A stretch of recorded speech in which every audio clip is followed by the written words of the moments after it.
And Chair.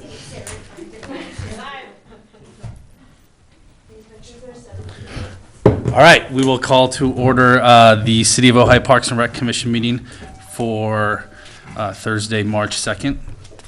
We rise for the Pledge of Allegiance. Ready? Begin. I pledge allegiance to the flag of the United States of America and to the republic for which it stands, one nation, under God, indivisible, with liberty and justice for all.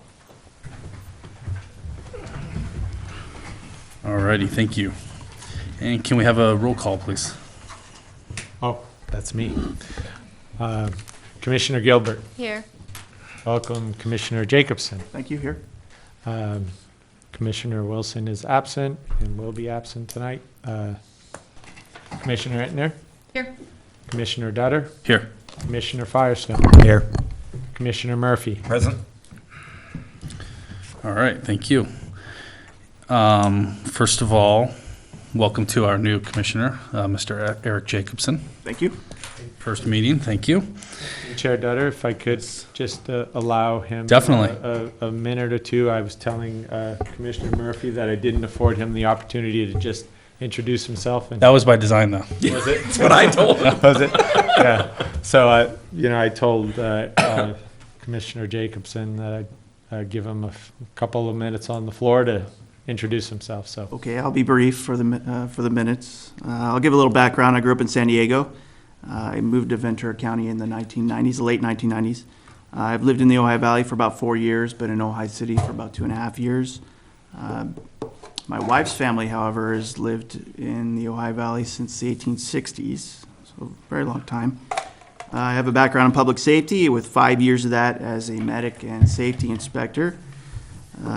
But for the past 3.5 years, I've worked in AutoCAD as a designer, primarily doing underground and overhead utility design as a contractor for Edison.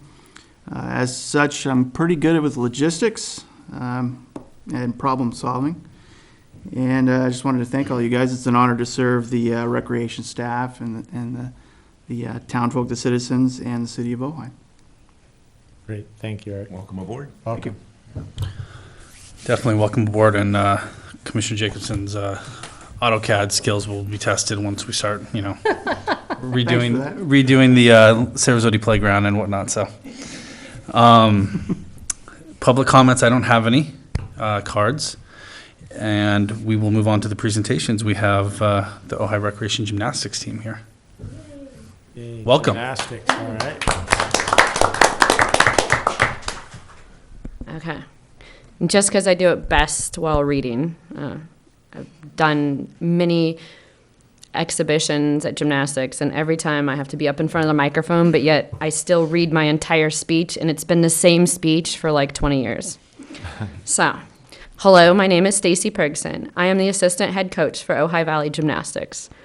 I was the first gymnast in this program to qualify as a level 9 gymnast. On January 27th, 1993, I was hired by the city of Ojai to teach gymnastics for this program. I have helped develop and maintain the STAR program used at the rec center, which consists of beginning gymnastics to level 2 gymnastics. This program has become so successful, it has a consistent wait list for enrollment. After 24 years of coaching, I still create considerate, confident, successful human beings. And this is my latest batch. So, and one thing to know is when we go and compete against other gyms is what we're talking about, their competitive program. We train about 6 hours a week, where everybody they compete against gets about 20 to 30 hours a week. So we get a very, very minimal amount of hours, but yet we're still placing and maintaining our footing against all these amazing gyms. So first up is going to be Raquel Duenas, but in her place is her mother, Dawn Duenas. Hello, good evening. My name is Dawn Duenas. I'm speaking on behalf of my daughter, Raquel Duenas. She's unfortunately has pneumonia and won't be here today because I didn't think you guys would like to share that. Briefly, I'm a coach at Ojai Valley Gymnastics as well. I am also the president of the Ojai Valley Gymnastics Parents Group, which is a 501c3 nonprofit. In the last 3 years, we have fundraised over $18,500 worth of safety equipment and apparatus for this program. That said, I have a lot of fun coaching these kids. They're kind of amazing. My daughter Raquel is 13. She attends Matilah Junior High. She takes advanced classes. She maintains a 4.0. She is a member of the Honor Society at Matilah, the honor roll, and was presented with a citizenship award last year by the staff of Matilah. She has been in this gymnastics program for 5 years and a member of the competitive team for 4. She qualified for and competed at state championships every single year that she has competed. And this year she took first on beam with a 9.35 at one of her meets. And her scores, vault, she took a 6th place with a 9.25, a floor of 9.25. She did not place on that. And her highest bars were 8.10. Her highest all-around this year was a 35.45, and that's out of a solid 40. So there you go. There's Raquel. Thank you. Next up, I'm going to have Kira Navarez.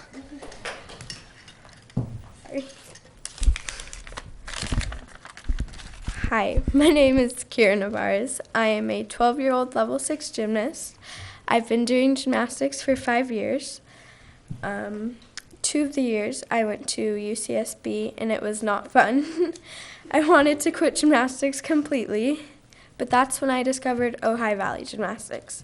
And I was very shy and didn't know anyone, but luckily they accepted me into their amazing family. And now I coach 3 days a week, and I compete almost every weekend so far. And I am definitely not shy anymore.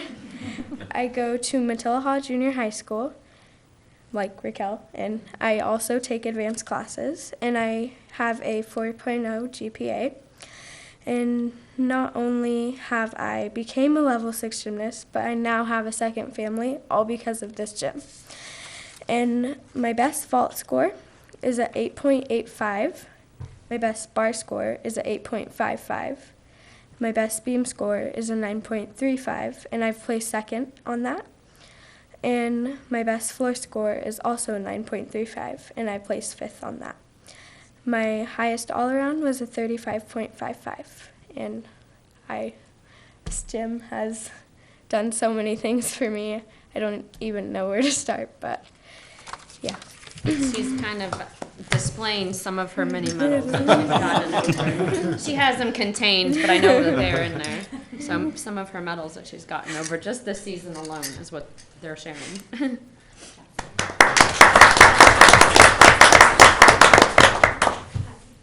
Next up is Molly Graham.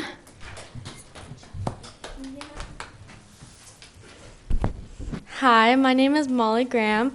I'm 15 years old, and I go to Newbury Park Adventist Academy in Newbury Park. And I've been doing gymnastics since I was 18 months old, which, mommy me classes, really great stuff. And I've been on the competitive team for 5 years. And this season I'm competing level 7, and I have now qualified for level 8, which is very exciting. And this gym is more than just a gym to me. It's like your second family and your second home. And whenever I'm having a bad day or anything, I'm like, yes, at least today I have gymnastics. So I can go gymnastics and everything will be better. And all I can say is I'm really excited for the rest of my gymnastics that's coming up. And I know it wouldn't be the same without everything I've already done. And my highest vault score I've this season is a 9.45. My highest bar score is a 8.725. My highest beam score is an 8.4. And my highest floor score is an 8.8. And my highest all-around was a 34.475. And I placed first on vault, bars, and beam, and second on all-around. And thank you.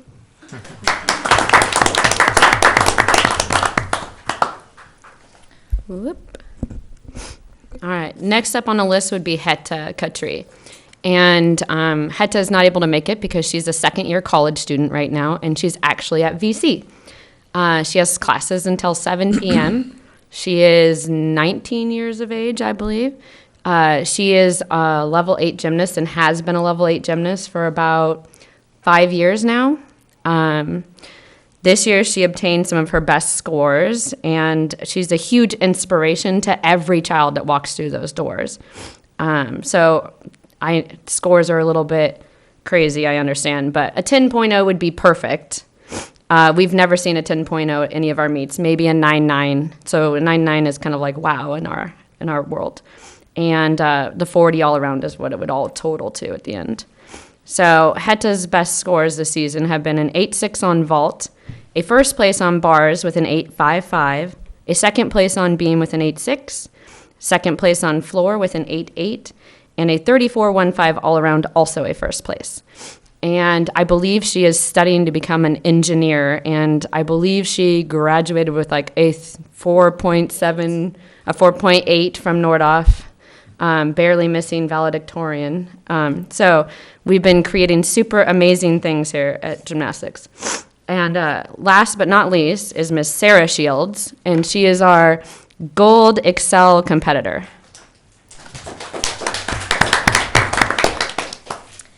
Hello, my name is Sarah Shields, and I am 14 years old. I am a freshman in Mother of Divine Grace School.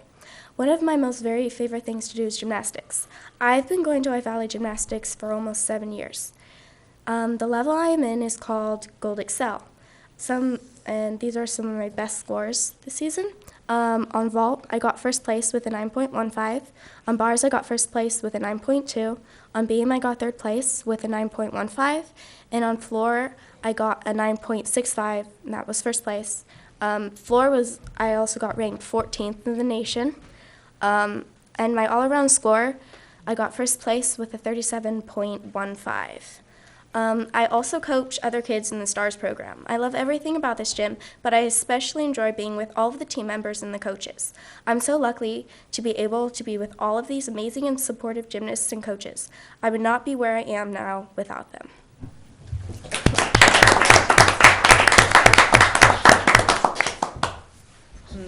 I believe that is all. If you guys have questions. well, Oh, wait. great. First, Well- Sarah, pull out of your pocket, and Molly, pull out of your pocket. I have a couple questions They too, also actually. brought some. That's their season. Brought some hard Brought- rock. They were hiding them instead of around their neck, so they were in their pocket. Well, we do have a little something for each of the girls, and there's also a video of some of the performances. couple of the or performances. a couple, maybe 3 or 4. Okay. So we'll do Can those walk you first. through. Do that, and then we- I have a Had few a- questions we do actually. have a Maybe few you can questions. maybe you Okay. could answer before we jump into I will some try. of this, and it might help some of this. The limited hours. You said you're doing about 6 hours. Is it just purely for space at the Boyd Center? Yes. Okay. The 18,000 over what time span? That was in the last 3 years, 2.5 actually, specifically, but roughly 3 years. Nice. And then, how do you qualify for the next level? How does Okay. it? In does it our work? gym, we have our own, USA Gymnastics as a whole, like the whole United States and Right. everything. They require that you obtain 31.11 or 31.00 all around in one season to be able to jump to the next level. At our gym, we required 232 all arounds, because then it's more like they understand the level and they're more confident at it to be able to go to the next level. Okay. So for each one of these girls to be able to qualify for the next level, they have like 6 meets in one season, roughly 4 to 6 meets, depending on states and regionals and if they keep going on. And in those few meets, they have to obtain 232s, which 34, 35, and 37 has definitely obtained already. And all the girls have already qualified for state championships, which will Okay. be mid-month. Okay. And then you guys are all various levels, so forgive me for asking. That's I'm okay. completely ignorant when it comes to the levels of gymnastics. Level 0 is where you start. Okay. That would be you. That would be definitely be me. Yes. Level 10, after level 10, you go to something called elite gymnastics, which is kind of like what we call level 11. That elite gymnastics program is where they pull the Olympic team from. So we've got level 6, a Gold Excel, which is a little bit different branch of gymnastics, and then a level 7 and a level 8. Okay. Well, we also have a level, 2, 3, Right, 4, right, but- of course, but Yeah, we're just in optional season right now. And the difference between optional and compulsory is like compulsory USA Gymnastics like gives us a book. We have to learn this specific routine. We have to teach the girls this specific routine. They do that and compete that in level 3, 4, and 5. And then when they obtain those good scores in the 3, 4, and 5, then they can move on to level 6, which is optional. Optional is where each individual gymnast, can you guys unzip your, oh, are you not in your outfit? That's okay. So when in our gym, when they become an optional gymnast, we allow them to pick their own colors for their uniforms. It's like a little perk of having to push yourself harder, only having 6 hours a week.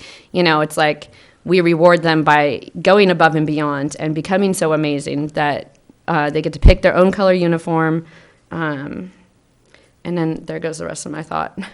so how do you get so good by only practicing 6 hours a week? That's incredible. It's amazing. I mean, job.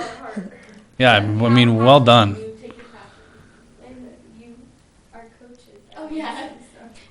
Yeah, we've been super in the last in this meet season alone. We've done a lot of chatting with the other gyms, and over the last 20 years of competing with other gyms, they've grown to know me and are fond of me. So we get a lot of conversations going, and our gym is super respected out there on the floor, up next to these private gyms that give them 20 hours a week. Yeah. I could only imagine. I'm pretty sure we would dominate if we had 20 hours a week. So they're lucky that we only That's get what I was getting at. I mean, 6 hours a week. Competition is very lucky. Yeah.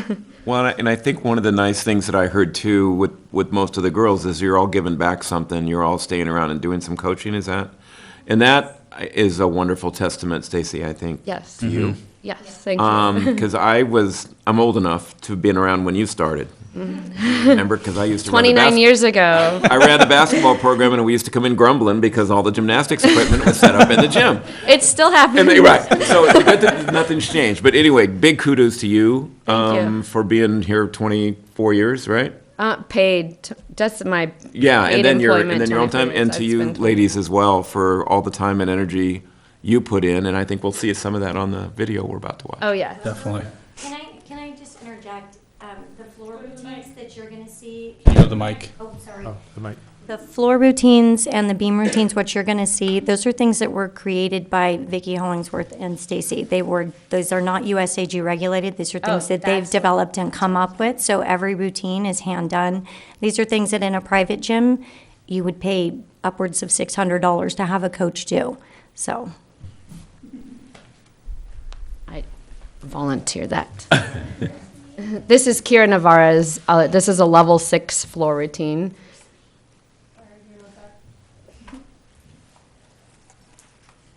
I give all my optional girls a theme when they get to optionals because I like to make up and create to a theme. Kira is actually a spy. This is her theme.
And she might not have been the best spy.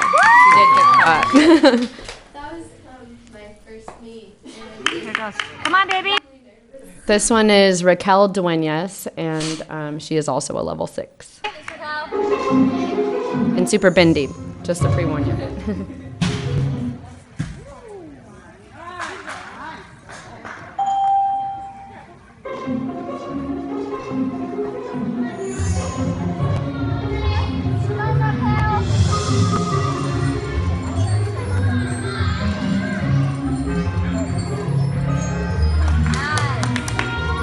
Her theme is marionette.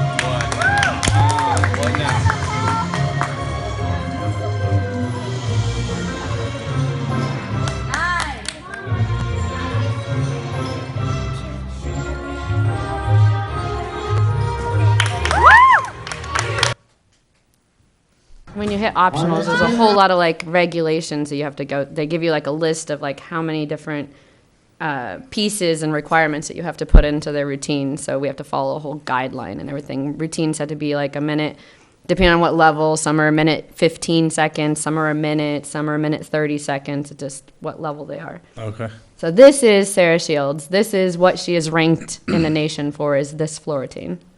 And she's a dancer. That's her thing. And it's Sarah Shields. Come on, Sarah.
Wow. And this one is Molly Graham, and she this is the best routine that we've seen all season. She's a level 7, and when she moved from level 6 to level 7, you have to obtain a flight skill. So instead of just doing like a walkover on the beam, like some of the other ones that you saw, she actually has to obtain flight. So she has to do a back handspring on the beam. In the very beginning of the season, we struggled with it. We were very nervous to put it on a beam, so we kind of put it to the side a lot. She was very nervous to go into this meet because she started making them in the gym, and I asked, like, why are you so nervous about this? And she's like, I don't know. And I was like, I bet you're nervous because you're going to stick this back handspring and then forget the rest of your routine. And it's totally what happened. But she made it up as she went. So as long as she had her requirements, she still did very well. So this is that one routine, her first sticking of her back handspring in a meet.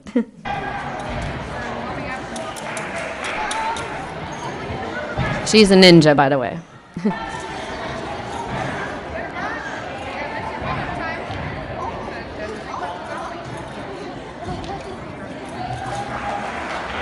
Come on, Molly.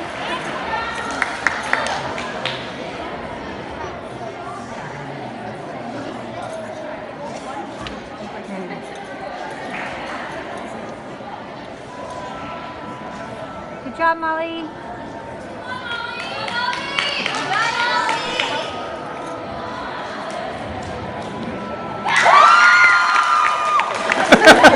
That was not part of the routine. She ad-libbed.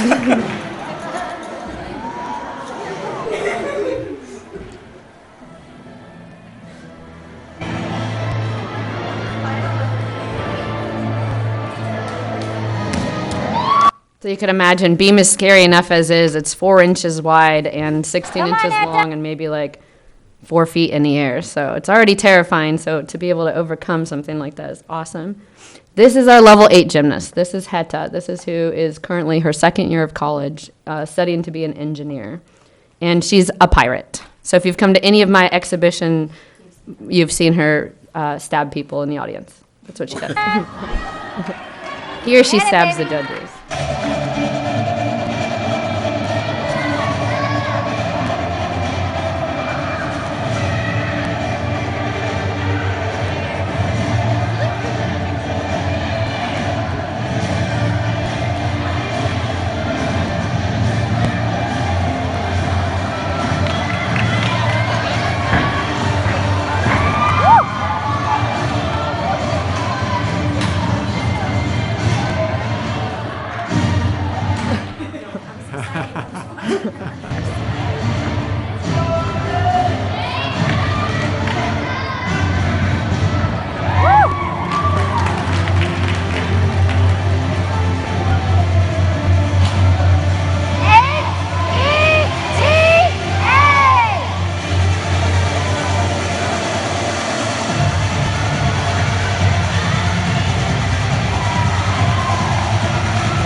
I think that would terrify me. Yeah. Yeah. All right, good job. Wow. Any other questions? One thing I noticed, it was I was watching you while the videos were on, and all of you have probably seen these routines a number of times and have been there for all, and you guys are all still completely entranced by it. It's amazing the team that you guys have. Well done. I mean, it's incredible. Thank you. And this one right here in the reddish sweater, this is Mackenzie Graham. She just made level 6 optionals, and we're getting ready to put together her floor routine, her bar routine, and her beam routine in the next coming weeks so she can perform it at the Michelle Palza exhibition. Nice. Yeah. Congratulations. Do the girls, do you do the same routine every meet, or do you learn them as you go? Or is it one routine and you work it the whole year, or? For one season, you have one set routine. Okay. It's one season per year also. So it's basically once a year, and if they choose to change them, I've changed Raquel's routine. Kira's a very fresh one. She still has the same routine. Sarah's very fresh at Excel, so she has the same one. Molly, we've had to upgrade hers because she went from a level 6 to a level 7. So her routines became longer and had to add more difficulty from level 6 to 7, like the flight on beam. And she likes to change it in the middle of the meet. Oftentimes. Yeah, With just the like fist- throwing with a the net. Yeah, fist bump. Yeah.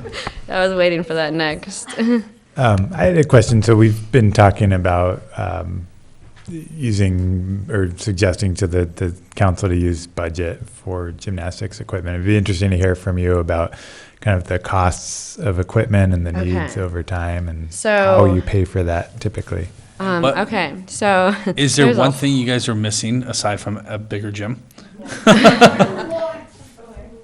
A floor. So what you see them compete on, that is called a spring floor. All right. We have carpet rolls. So these ladies right here actually cannot ever do a complete floor routine till they get to a competition because we have one little strip that has springs under it that kind of simulates what they get to compete on. So we actually don't get to. It's basically like a surprise when we get to the meet, like it's like, so how does it feel? Wow, that was awesome. Or we're like, I don't understand how to use the bounce, so. Yeah, you get really high and then you can't control it. Yeah, but like our level 8, she's done a lot of things in her bar routine. Like if you watch Olympics, they can like swing around in a handstand and do a lot of things. She was the first one to ever truly get that and compete that for our gym. She has what we call a giant on the bars, and she just decided one day that she was gonna do it. So she decided that, and then we ended out it was very messy in the beginning, but she basically self-taught giant. And other gyms have things like they call strap bars, and it's like a little metal bar with like a pole around it, and it's like PVC pipe, and you can basically strap your hands to this bar and then push them around so they can get the feeling of it, which she never had the opportunity to actually feel it, so she was kind of doing it. But at her very last meet that she had, the judges complimented her on the best giants that they'd seen all day, and I was like, oh, like, okay, cloud nine. Well, let's go back to the floor for a second. Are those portable floors? I mean, is it something you could store at the gym, or is it a permanent? Does it have to be set up in a permanent position? It would be best done in a permanent facility. That little strip that we do have, along with all the other things that we set up in that gymnastics facility, take about an hour and a half to set up every time. And that's just with one little strip. That's not an entire 7 roll, it's 1 roll out of 7. So there'd be 6 more of them. And then it's like boards. It's hard to describe, but they get boards that lay down in a line. And then there's like metal, they look like little eyes, and it kind of holds it, slides it together. And then it's held together with like a long Velcro strap. So after doing 1 row this way, you would do all the rows this way, but then you'd also have to strap them in this way so they don't slide out either way when the girls Sounds like do a it. big job. It's a huge Okay, job. all right. And so that it sounds like we need a dedicated space, which I would love a dedicated space. right. But if we're talking about kind of near-term equipment needs, it sounds like maybe that's not practical if we don't have a dedicated space. The way the floor is varnished at the moment, the clear coat that they put over it, I don't know what the term is for that. It's like, it doesn't seem very, like you could scratch it with your fingernail and it kind of comes up. So that spring strip that we have, all the springs have plastic coverings on it. But the first time we used it many years ago, 2 varnishes ago, whatever you call it, clear coats ago, we noticed that it was like scuffing the basketball court a little. So now we have to get a 45-foot carpet roll to put upside down underneath it. So it would just be a whole lot of a process. But you're not saying, Stacy, are you saying that if you got several of those strips and replaced it with the floor that you have now, it would add It would a be the considerable same amount of time, or the we same would have amount to of time? it would be a considerable amount of time. 2 more hours to set up, or at least. I've never put up a floor. I don't. I've set the gym up multiple times. The entire gym takes approximately 2 hours for 4 to 5 people to set up.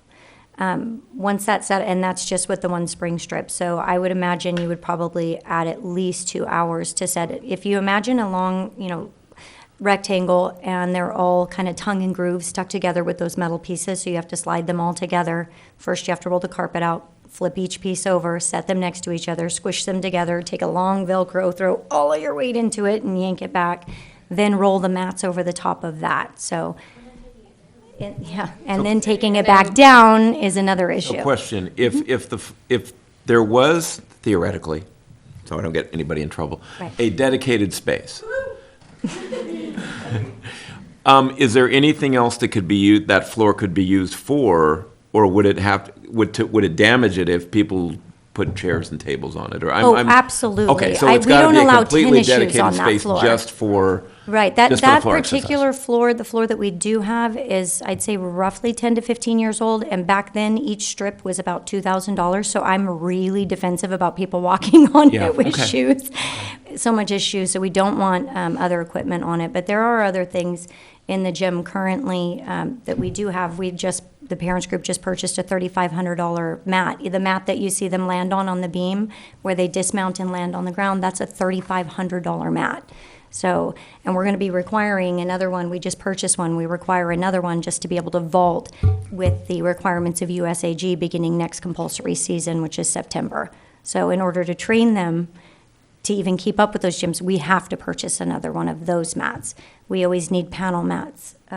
Safety mats is probably a really easy and very convenient thing that we can use and replace, because the taking down and the setting up of the equipment wears it out a lot faster. A floor like that might last 25, 30 years in a set environment. Ours is not going to last that long, because we're constantly, every workout, it's rolled back up and put back in a closet. So Anything else? Well, we do have some certificates for the girls to hand out, and I'd just like to read what the certificate says. It's from the City of Ojai. It's a certificate of appreciation presented on March 2nd, 2017, in appreciation of your hard work and accomplishment of qualifying to the state championships representing the Ojai Valley Gymnastics Program. And the first one is for Molly Graham.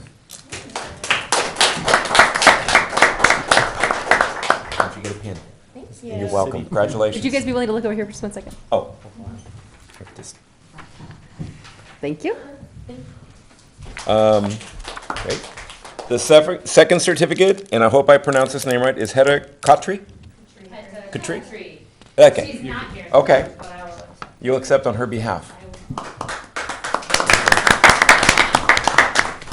The next certificate is for Sarah Shields. Thank you. Congratulations. Look over there. Thank you. Raquel Duenas.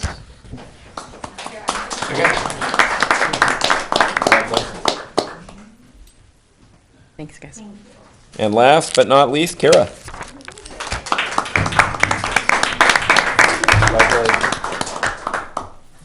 Thanks, guys. Ladies, thank you. Well deserved.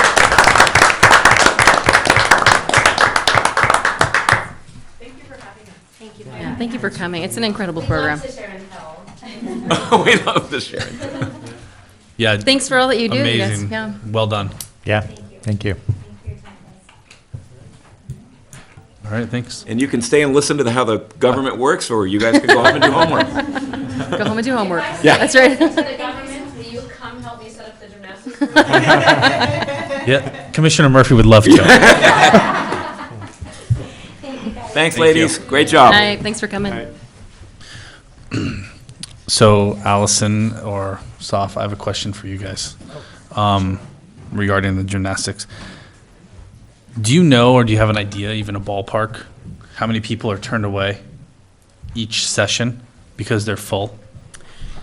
It's not a ton. There's the lowest level, the tiny tumblers, very rarely fills. It's the kinder gym, which is 4 to 6 year olds. I would say they have anywhere from 2 to 5 people on that wait list. They're pretty good about getting people off the wait list whenever they can, add staff or whatnot. And then for the stars, say at that peak up to 10, but again, that's just for the very base level. So like a brand new gymnast that doesn't have skills yet. And as the brand new gymnasts develop skills and they move up levels, they pull people off the wait list. So they can pull someone off the wait list halfway through a session. Okay. So there is definitely people that, have to wait a session, but it's not a ton. They're really good about getting people in, and like there's never a wait list for the higher levels because those are already smaller groups. It's just like the base level. Okay. And I think I know the answer to this question, but what is it exactly that prevents them from getting more gym time? Is it just that it's overbooked with other programs? Yeah, so they run their regular program year-round, Monday, Wednesday, Friday. So they have little kids in the morning, but then after school they use it from classes starting at 2:45 until about 7:30, 8 o'clock at night. And then during basketball season, like right now, on Tuesdays and Thursdays, we have youth basketball that does practice in the gym. So that's when they have to tear down, literally on Monday night after practice, they have to tear down their equipment so we can use it on Tuesday. When it's not youth basketball season, they'll usually leave the equipment up during the week. And they'll also have, they'll have kind of like extra classes, like used to have parkour on Thursdays sometimes. They'll have like extra practices for the team from time to time. But then that's also limited to when they have staffing and whatnot. So it just kind of depends on our season. But I don't know if they're still doing it, but they used to do like semi-private small group sessions too, when they could leave it set up. I don't know if they're still doing that. My daughter hasn't been in it for a while, but those were great. When they could leave the equipment up, you could sign up for extra time in small groups. And I don't know if they're still able to do that, but that was, they do it from time to time. Yeah. They'll do like an 8-week session of like open gym, where you can sign up to come and work one-on-one or whatnot. It just kind of depends on availability and staffing for them. So during the non-basketball time of the year, when the gym is available more hours, they do try to capitalize on that time? Yeah, they do. The team, I should say, at least does. Yeah, they'll do like sometimes when like one of the gymnasts is working out a new routine, you'll see one gymnast with Stacy in there on a Tuesday afternoon or whatnot. And then, like I said, on Thursdays for starting last year, they were doing parkour. They've done adult gymnastics a couple of times, so they try and kind of bring other things in as well. And then weekends they tear down as well because we have adult basketball on weekends. But Yeah, but I guess if it wasn't for, the basketball season, they could potentially go to 5 days a week during the off season. yes, I do I started in the fall doing a basketball clinic on Tuesdays, and I'm going to try and continue that Yes. after. So they're coming into their exhibition session right now. So they're at this session is one that they use the gym like 5 days a week because they're getting ready for a big exhibition that they do in April. After that, I'm going to start another basketball clinic on Tuesdays because we try and keep some basketball in there. But yeah, so theoretically, nice. if it weren't for basketball, they could go. Nice if we could use like Nordhoff's gym That's or exactly what I was Matillaha thinking for too. basketball. Yeah. If only we had an inn at Nordhoff. But basketball obviously is the other. Of course, it's a sorta huge X footprint factor. too, And, though. the Big attendance. less the CrossFit, but now the senior strength training program has found its way into the gym as well, and the multipurpose room because they are growing too. They're up to like 35 participants That's now. great. So That's it's awesome. it's a Yeah. nice problem to have, but of course, as you heard from the gymnast, But I 5 like- days a week would Yeah. be fantastic. I like what you're thinking about, Stuff. though, which is that to accommodate a Tuesday, Yeah. it seems like it'd be worthwhile to see what the other options are for facilities. Right. Matillaha, Nordhoff. And I think one of the things you're going to run into is basketball season for the rec department is also basketball Right. season for Exactly. the high school. Yeah. And they practice till 9 at night. No, that's exactly. totally. That's probably, I don't know what Matillaha is like or what their practices, I think, probably end a little earlier than that because of the gym they only have one team, I believe. Yeah. They do it right after. Do they do it right after school? But don't know. I don't like the idea that we seem to be, not we as a group, but the recreation department can't find some more time for this program that seems to be the most successful program the rec department probably has ever had. And it's year round. Yeah. It's year round. And you're right, and that's good and bad. Yeah. In some way, shape, or form. But I would like to think if there's any way we could help that group, that would be something to really look into, budget-wise Agreed. and space-wise. Of course, space has always been the Space is a premium, always of course, been the but issue when it comes to the gymnastics program. There's no other way to work around it except to try to find Maybe some alternate creative solutions, yeah. creative, some sort of creativity, either well, something to look into. before peddling out our next basketball basketball season, program maybe. somewhere else, or finding a place for their gymnastics equipment to sit permanently. It seems to me the easier path is because they're there almost year round, and the basketball is a specific season. And sometimes when you're doing basketball, I don't know, it just seems like it would seem like to look for that for a home. It's, it's not an obvious, but it's certainly something to throw around and make some inquiries and see what the capacity is in other places. Just put a bigger gym in the master plan. Wouldn't that be nice? No, just kidding. All right, just kidding. It's in there. Okay. Well, we have some other thoughts, but maybe something we should look at or talk about more before next basketball season. Yeah.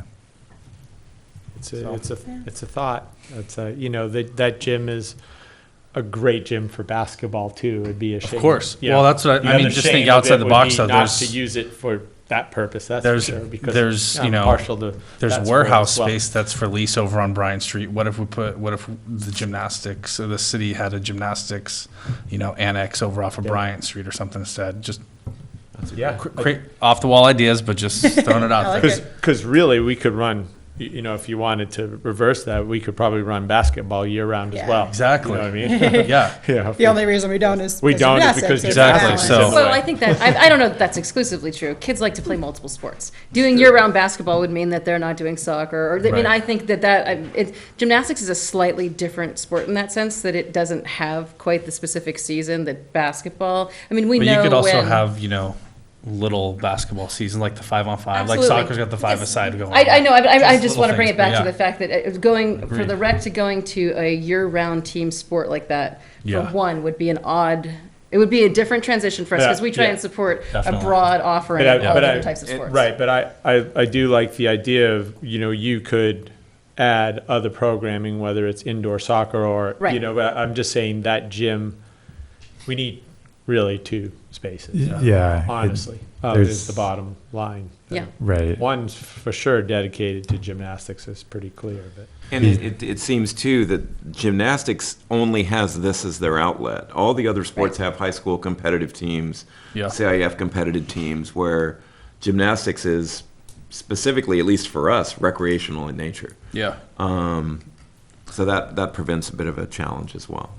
Yeah, that kind of tear down setup, it's just a painful Yeah. to hear, that inefficiency. And they do it with such a good attitude. Yeah. They do. Right. When you figure it's 4 hours in total to tear it down and put it up, that's 4 hours of use time Right. Crazy. that they're Plus- losing theoretically. Plus Well, the the whole wear rec- and tear on the the whole equipment. rec No, center. I agree totally. I just think it's something long-term that we might want to address. So maybe a discussion item for, not Yeah, next down month, the but road. down the road. Yeah. Yeah, well, just find some real estate in the building, and the We can- discussion we will can- be over. We can do that.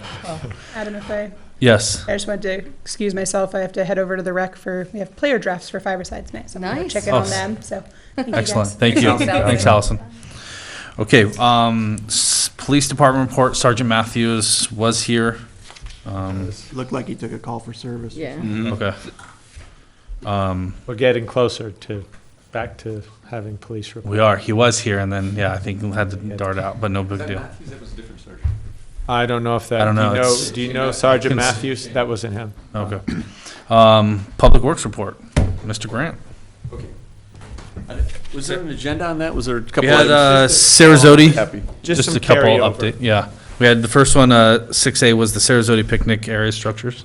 Right, okay. So those, I think as everybody knows, were complete and except for the barbecues. So we did go ahead and we had quotes to do the rock work barbecues, but it was too expensive. So we had our crews do it, which is good, but it takes a little more time. We got to squeeze in the other work. course. So I think the crews just installed the frames on the barbecues. All of the. If you've been out there, we did go with the natural local. It's sandstone, which is trimmed out, so you can put it on. We use the concrete masonry, the cinder block base, and then we put on the natural rock finish to it with a mortar in between it. And then one of our guys actually did that poured in place concrete top to it, and it's got a nice table off to the side for each one of the things. So I think it looks spectacular. It looks really nice. And then we've dropped in the frames that were delivered from the custom barbecue outfit. And then we had a little, the grates are actually stainless steel grate, so we want the higher quality grates to start. But Nice. our mechanic is doing a special weld with a security chain on there to make sure nobody Excellent. goes in with them, So we're trying to make sure that those stick around. So really, he wanted to do that final touch on Monday. So really, the barbecues will be ready on Tuesday to use, and we've asked the contractor who did that was their last piece of work, is to pull the old barbecue. We've left it out there until these were able to use.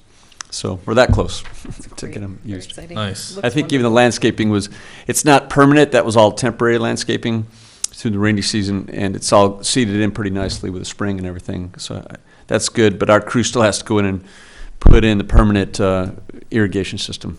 So that'll tear it up. I think in the meanwhile, we're hoping to get a grand opening organized with the Parks and Rec Commission and the mayor sometime in the next couple of weeks or so. We're just talking about it. That's exciting. So Some ribbon cutting. a ribbon cutting, exactly. That would be great. They look really nice. Okay, so we'll be sure to, it seems like in the past, historically, we've done them, I guess a lot of times a weekday, mid-morning. I don't know if there's any recommendation by Parks and Rec when As they'd far like as to do it or your anything. availability. You mean as far as their availability? If anybody wants to really be there, or for some particular reason to try to do it at a particular time or anything like that, we can try to request that of the mayor to do it that approach. I would certainly think a presence from this commission at some point would be Definitely. perfect. Is there a reason we do it on a weekday morning, though? Historically, we've just had it just happened that way, you know, for different projects I've done as part capital improvements, you know.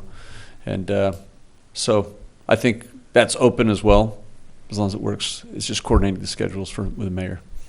I think it'd be nice to do something, not like Libby Under the Lights exactly, but something in the park and invite everyone and make it a Yeah, it'd be community nice, event. right? Maybe like a barbecue. Like a barbecue, Yeah. but something that invites, because certain other facilities, when we open them, are maybe more limited use, but this being Right. a park, I think it would be nice to do it on a weekend. Right, Libby And Playground we did publicize- with Ojai Day that Yes, morning. Yeah. and we did, you know, it would be nice to have some, a little more energy. Mm-hmm. Because if Yeah, you it's do a it little- mid-morning on a weekday, Right, that's very quiet, just meets. it's a photo op. Right, Yeah. exactly. Have all 6 I'd of love us to see there, us do you a little know? more than a Probably photo a op. little too far away for the open house then on May 20th to try to combine it. What about isn't there a movie night coming up? at the Yes, rec that was center? what I was thinking, like a movie or some other event that we There could, is, Well, we could, I'll get to that date. Well, there's definitely one We could in talk- March. let's talk There's- about, but there's- let's. we could also do the open house and just, you know, that would be the grand opening kind of thing, you know? You can do a soft opening now, obviously, for use, but you Right, could have for use, a but grand then, opening, ribbon cutting at the open house might be nice. Anyways, I'm just a good with thought. that. I mean, I just think, I mean, your rec open house day is in May, you're saying? May 20th. Oh, May 20th later. So it's 2.5 months away. It's That getting far off, pretty I quick, guess. right? Yeah. We'll be right like that. I don't know. Anyways, I don't think there's any crisis to have the grand opening sooner, so I don't know if that Right. would be that much of an issue. That might be nice. The movie night's a decent suggestion. but You movie know, night is before- it's an in the gym movie night. It's not an. What's it's- that? Well, yeah, it's in the it's not a- multi-purpose room. and That's it not is- an outdoor. It'll Sorry, be, the it'll be multi-purpose room. lighter and, you know, we can do an invite, a Facebook invite and a mass email invite Yeah. to, hey, prior to the movie night, we're gonna be the grand. That might be good. Do you want to talk about it with Allison and you guys brainstorm Yeah. and see what you think? Brainstorm it and 'Cause see what a. I'm I think happy to volunteer Along to with- help if there's along a need with for public- volunteers. I think they're both good options, Yeah. you know, either one. Yeah. Yeah. Sure. I'm a little worried that at the open house, it'll get lost. Yeah. It would, Because I it's think, over on that unless we did it- side, and I yeah. also think that we found that it's hard to put things off out of the central area and get a lot of attention It is. Yeah. That's why we historically, have the which stage is why we now, put yeah. the stage out front, Yeah. because we started to, when we tried to get people to even the gym, we couldn't quite Yeah. communicate that that Definitely. was what was But happening. could the open house be more in the picnic area? That's a good question. Center the whole thing over there, or part of it. Could So instead of the front lawn, but we will you'll work on it. we will work on that. Okay. Yeah, that's a good idea. That's not a bad. I like that idea. Nice suggestion. Open house in the Let's picnic use area. the space. Yeah. Yeah. That's Front a lawn good has a plan. lot of visibility, it's true, though, when you drive by and does. see It it. does have the visibility factor. What we might be able But to do we've- though is keep the bouncy things out there. Yeah, keep the bounce houses, yeah. Those are a that, big right. draw. Yeah. Yeah. Yeah, they are. And then move the other activities to the center area back there. But All right. Okay, well, some food. for Exciting. Yeah. The Lower Libby restrooms. And good news is that all went well down there, so all of done. the block walls are out and the new partition walls are in.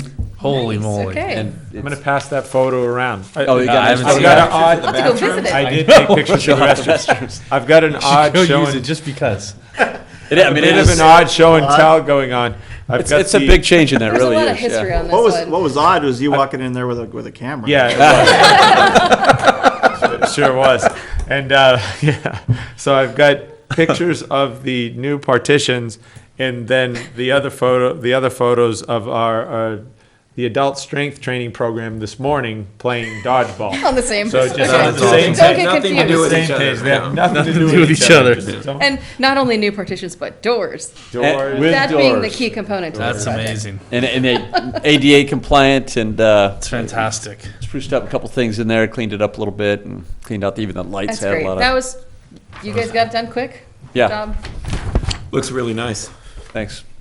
And that's that high quality material too, so it's supposed to be super durable and resistant. So there's always right. somebody who can really go off on these things. Yeah. We're not Even- challenging anyone. Yeah, I guess they've had problems historically where you walk into the stalls, there's a rail up there, and people Just hang right. off those and swing around and damage them. So the newest type now has it's not sharp enough to cut your hand, but it's sharp enough to Oh, to be it's uncomfortable. to hang good off. solution. Right, so it's a So the bathrooms look amazing. Yeah. Thank you. thanks. So that was nice. The That's a picture good of the call. Everybody senior pushed that. strength Yes. playing dodgeball is priceless. It's awesome. It's a great program. Yeah. Yeah, But That definitely. is a They look- huge change. It's a huge Thank you. difference. And they look, yeah. It is. I was always thinking there was lower use down there, but it really is pretty good use between the tennis. Courts are busy. Yep, it's real busy, so they were very They appreciative of may everybody have down been there. lower use for a reason. All right. Not because of how many users were there. Right. I was gonna say, did Ojai Tennis come out? Did they see him? Did they thank you guys? And You know, they mentioned that they were in my office talking about the upcoming tournament and so on, and they're really excited to see this stuff coming in. That's Nice. great. So good to know. they're more concerned about the potential leaf blower ban that's being proposed by the council coming up Yes. here. So they're worried that might be difficult. You know, if there's ever any mistering or rains, it's hard to dry the courts, and it's also hard to get them in. The standard now is to have those things spotless. There's Yeah, not a of course. touch of dust on a court. I don't know how they did it before leaf blowers, but Yeah. they probably swept the heck out of Brooms. them. Yeah, right. So, Brooms and squeegees. Yeah. yeah. Seriously, Yeah. that's what it was. Harder to dry them, I guess, right? And now it's just so the high level of play to have it. You don't want any dust on that floor at all. So that's what the leaf blowers do. So that's what they conveyed in their letter to us. Yeah. But they like the bathrooms. That's good enough. That's good. All right. All right. Thank you. Number 7, Greg, 1 sec, we'll get to the CIP. 7 is the approval of minutes. The minutes are still pending. Still So, pending. no Yes, problem. you met our new records manager did. this evening, Gail. yes, Gail stopped by, introduced herself. She said she's hot on it. For some reason, we take a backseat to the council, but nonetheless, Can you imagine? she will get to us shortly, so it's okay. So moving on to the discussion items, number 8 is the 5-year CIP plan. Terrific. So. And I see Greg's got a beautiful 11 by 17 over there. I Sophocles apologize gave for us your the- small 8.5 by 11. Can you read it on 8.5 by 11? I'm not Can sure. I borrow your glasses, Soph? Your no, exactly. Because I could run and make a few brought copies. No, if I've it helps. Longer arms. I guess otherwise I can flag the parts. Yeah, I couldn't read it in app 11. So I want to just make sure we're aware this is the draft. I basically took essentially the wish list from the Parks and Rec Commission Yes. and input all of those numbers. But you can see next year stacks to about $700,000. And I'm sure that we don't have those kind of monies. A substantial part is the Libby Bowl regrading for $250,000. I know the council would like to see that move forward. It's kind of an occasional priority, and so, I mean, it's been 5 years now, and people it's not ideal out there, but there's a goal to get that redone, and there's also talk about trying to do it with volunteer efforts and so on. So I mean, that's out of the 700,000. 250 for the lawn regrading is a substantial part. The remodeling the restrooms is bumped forward. At the rate we're going, we've got the concept done, and we're working with the Ojai Civic Association, hoping for some support, some of their generosity on that. And so I'll start from the top, I guess, with the detail. The All Parks Master Plan was the addition that you requested, so that's been put in for fiscal year 18-19 for $75,000. I think that was the number that Sophocles had from one of your consultants. So it's a ballpark number. Obviously, we'd go out in RFP and choose best outfit. And then we've got the remodeling the restrooms in there for $225. One of the concepts that as soon as we complete that concept, that might be a good thing for me to show the Parks and Rec Commission at the April meeting. What the concepts are, even though it's wide open, because obviously each one of those has significantly different costs. Concept for what? I'm sorry. For the Upper Libby restroom. Oh, okay. All right. Got it. Yeah, that'd be nice to see. Yeah. So, yeah, maybe we can put that concept. It really is a concept, and it varies drastically how much money it requires to do different concepts. So. And this is like looking at keeping it as it is, remodeling it, adding all singles. Right. Having outside washing. These are the things that, okay. Yeah. So if we wanted to try to create enough restrooms to handle Libby Bowl for events, that's a substantial increase in cost, and that would depend on someone's generous donation like Ojai Civic Association to help make that happen. And so underneath we had the bike. This is all under Libby Park section. So we have the bike park shown there, and that was. Well, there's progress being made there, so whether it makes it this fiscal year, which ends July 1st, or not, is questionable. It might bump forward, but that's mostly all outside money. Yeah. we have some money in there as well. We're doing tree reports and cultural resources and other support. And then we've got the, and also the planning staff reports and so on to get approval. And then we've got the turf hill in there. We talked about expanding it with new artificial turf and so on. Yeah. So we've got the sewer line pump system, which is an issue we've had anyways up there some years ago. I guess we're talking back roughly a dozen years ago, right, when it backed up and flooded up there. Right. But it's a problem that people are aware of, and even the Ojai Civic Association has asked that that be addressed as part of the remodeling project for the restrooms. Makes sense. And then we've got the lawn regrading at Libby Bowl, as mentioned, for $250. We've got the Sorry, real quick. The lawn grading is in regards, correct, to what council member? Adding the seating, I think. Right? Yeah, Haney and Wyrick were proposing to us a couple months back. Yes, and so that, and I think the plan is evolving, and they're looking just Right. to make it as, so that you have line of sight, Right. and that you can accommodate as many people Right. as possible in that area. Okay, just making sure. It was the same thing. there's some concepts out there for that too. I don't know Yeah. if you've seen them. They're Yeah. developed initially 4 or 5 years ago, and there was some minor revisions to it, but it's all the same idea. You got I to bring up think the lawn. The newest one is slightly different than what we saw here, but it was. It's not the tiered. No, they're now looking, I've seen one that's a little different than that. They're still working on it. I think they're really working on getting as many people there as possible and keeping the space as flexible as possible.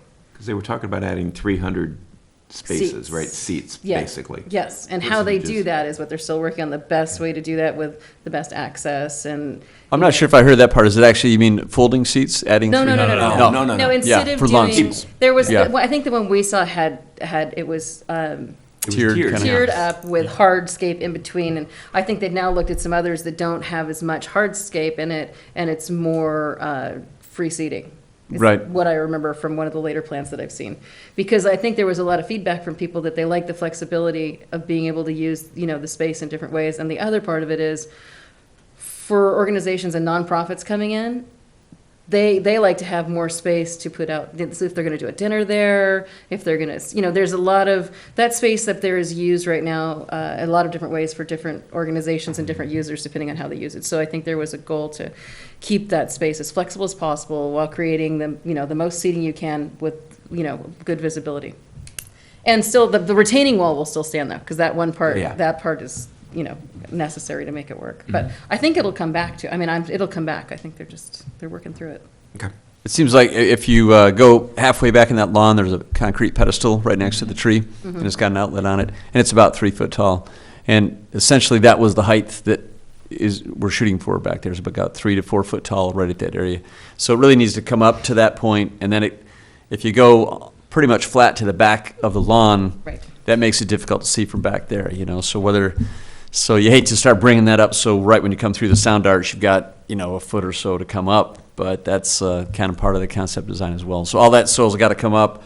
So you can either do it with a slope coming off from the brick walkway, or else you can do it sharply with a retaining wall, or some other, using river rock and things like that. I think, and I think the retaining wall is what we're talking about, is around the oak on that west side. Right. Yeah. Over there on that. That's the one Yeah. I'm thinking about. Even if you came from the drinking fountains, you'd still have to come up 3 feet somehow. Yeah. Right. So you could come up steps, you could come up a slope. Right. How If you come up a slope, then it pushes over the flat deck quite a bit. You lose the width where people could sit at and things, so, yeah. It's a work in progress. Yep. Exactly. But it's up in that range, we've got it, could go up, could go down, all depends on the course. final numbers, yeah. Okay. So I think we're down at, if you go under Boyd Center. Yeah, the roofs, and we've got the gymnastic equipment in there for 10. We've got the courtyard shade we're trying to get done this year. We've got the Sarzati Park, as far as most of that's all complete. The field number 1 light poles, actually, that was meant to be bumped forward. We've had that as a low priority thing, and Great. different issues related to doing a lighting study in there and getting funding and all that. It was second priority, requesting funding, because Ojai Civic Association at one time showed interest in that. So we're focused on Libby first, and this comes second. Question too. Mm-hmm. When we see the projections, for instance, you mentioned that the picnic area was just about done. If I heard you right. Right. How close do we actually come in numbers to what we budget compared to what the actual cost ends up being? Pretty close. Okay. Yep. I was just thinking the contract was for construction was close to 300. We had 10 grand for an architect, and we had picnic, or the barbecues and so on, and equipment, and then we had quite a bit of cultural resources monitoring and tree monitoring, that kind of thing. So it heads in for that number real close. Okay, perfect. Thank you.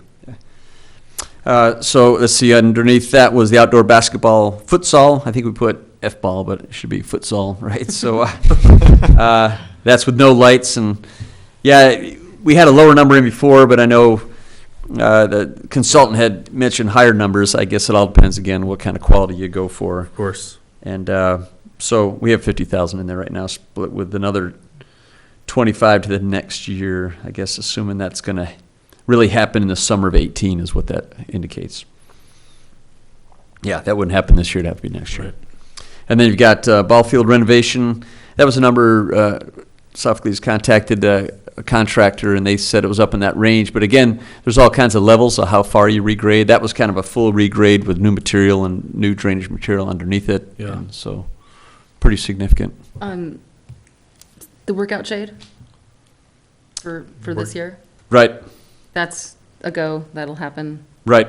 And we don't have the courtyard shade on there. Is that because we moved that off and it's such a small project? It is up above there. It's under Boyd. It is, Oh, under Boyd. Sorry. Thank you. It's just a So fairly simple. We're going to keep a nice shade cloth secured to the building in that corridor in the middle, and we'll have some simple poles That's out back. looking timing-wise like something we could do by May. We're trying to make sure to do it before the sun. That's gets the- brutal. Right, exactly. Okay. Yeah. Before all the kids are there. Shades. And we've got 40,000 for we just said that. We had the new playground. I can imagine the problem is going to be we're going to have to take these priorities and spread them out a little bit. Yeah. So I don't know if you want to try to right now give a priority list to these. It seems like going down the list that from the top, the remodel restrooms it's underway now. So that's already got some momentum between Concept Designs and Ojai Civic Association. And then you go to the next line is the Turf Hill. That one is a smaller dollar amount, and but if we do have to go with new turf on it, it seems like the ideal time to do it. Obviously, Right. If you're going to already have to redo it, you might as well expand it then. Yeah. so That one it seems is. like it It's should- tough. It's relative amounts, right? The sewer pump line goes along with those projects. The laundry grading is obviously a huge part of it. That one's an interesting one because we didn't put it on there. Not to say that there isn't support here for the project. Right. But the timing of it is not straight out of here. Right. So Which one, say, Jim? Sorry. the Libby lawn regrade, and Got it. that project, that whole project. And I would say, from my perspective, I don't know that I would prioritize it over, say, a playground at Sarzodi Park. As far as need and long-time need, and it's a complicated, I think it serves, I want to see it done, but I don't know that it's as important to me to see it done before seeing the Libby the Sarzodi playground done. Because the Sarzodi playground, as we all know, is very much in need and has been for a while. So I don't think we specifically placed that there for that year. I think that is shown up there. So it's, maybe a footnote. It was even brought up by the council last year when we were adopting the budget, so it was brought up. I understand that. Can we put it in there? And there was some discussion whether or not there was full agreement by the council, but it was just brought up. It wasn't, there was indirect direction to staff to try to get it in there. So it is, but keep in mind, this is not recreation department fund, right? There's nowhere near that kind of money to do any of these projects. I know, but at So- the end of the day, if you're looking for our commission's recommendations, Right. footnote should be, we didn't place this in this year. We're not supportive of the project, at least this is my feeling about it, but, this isn't something we placed for this year and this timing. And that's something for the commission to discuss, but I think that that's important to move forward so that there's an understanding that we value the project, but we're not sure that the timing is maybe what we would have recommended. Right. Commissioner Yeah, Farson. I agree with that prioritization. I wouldn't put it as high on the list as the new playground in Sarzadi. I guess it doesn't really, it's not the recreation, I guess this is Parks and Recreation Commission, and even Libby Bowl, it's part of the park, but it's, It is. it's not It's the, absolutely it's part not of the the park. recreation parky feel to it, it's the bowl, which is mostly focused on the heritage events we have there, and then this new operator that's got quite a bit more acts coming through, which are expected to I understand the draw desire people. to add seats, and I understand why the venue becomes a better venue for those seats. But as a commissioner on this body, if we're looking at this as the big picture, I absolutely support that project. I just don't know that I support the timing. At one time, the Ojai Music Festival was really pushing for funding. And if there's a lot of outside funding for it, that's a Right. absolutely That solves the different. crisis. That's a no-brainer. That's a no-brainer. But if it's coming out of the CIP, and there's so much CIP, I know that it's all one pool. If you're looking for this body's recommendations, that might not be this body's recommendation for a prioritization over a playground. I guess think of primary users, Ojai Music Festival for Week Plus is a big user, and it's a great event there. And then after that, it goes to the Sterling Ventures. We have nighttime all shows. kinds of great events there. I mean, both, but there's all kinds of local, there's both the promoter. Storytelling. It's a great facility, and I like, it absolutely will be better for having it done. To me, it's just, we're talking timing here. Right. So I just think out of our commission, if we want to have a discussion about priorities, which is what we're doing, I don't know that, I think you leave it there and we footnote it is what I would be most comfortable with, because I understand the desire to have it in that time frame, because council has asked for that. Right. And that's your direction. But I just don't know if it's the commission's direction. But it's And my, at what, sorry, you go ahead. I was just gonna say, it's my understanding that these numbers tend to float anyway, from year to year. So footnote or no footnote, it's gonna float where it's gonna float. I think, yes, but I just think that when we're doing our prioritization, they're looking for our feedback from this commission based on what we believe is best for our whole community in the park system. Yeah. Which is, the bowl is definitely part of it, and it's a big part of Libby Park. I just, so that's our discussion tonight, is about our priorities. So I don't think it's on there because it's been recommended by council or a portion of council, and that's great. And I think it's a great project. I just think that as a commission, if we don't see it being a higher priority than that playground, we just need to let them know that.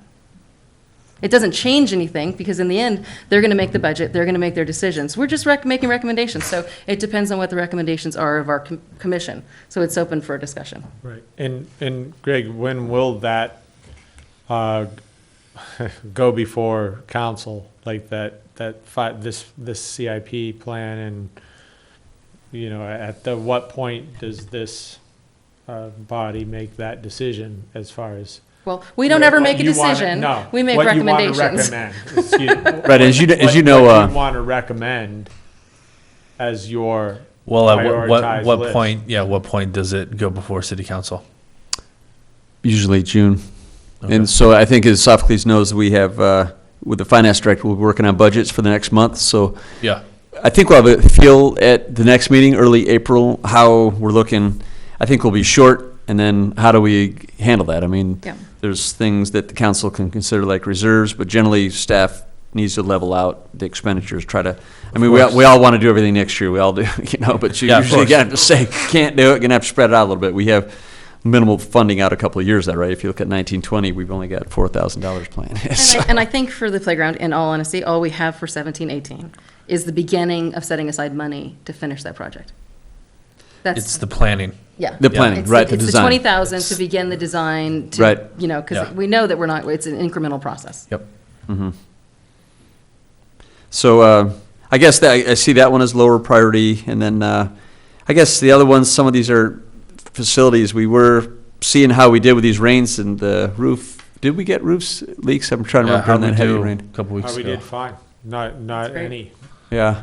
We had that one over the art room, and that was taken care of Mhm. prior to all these.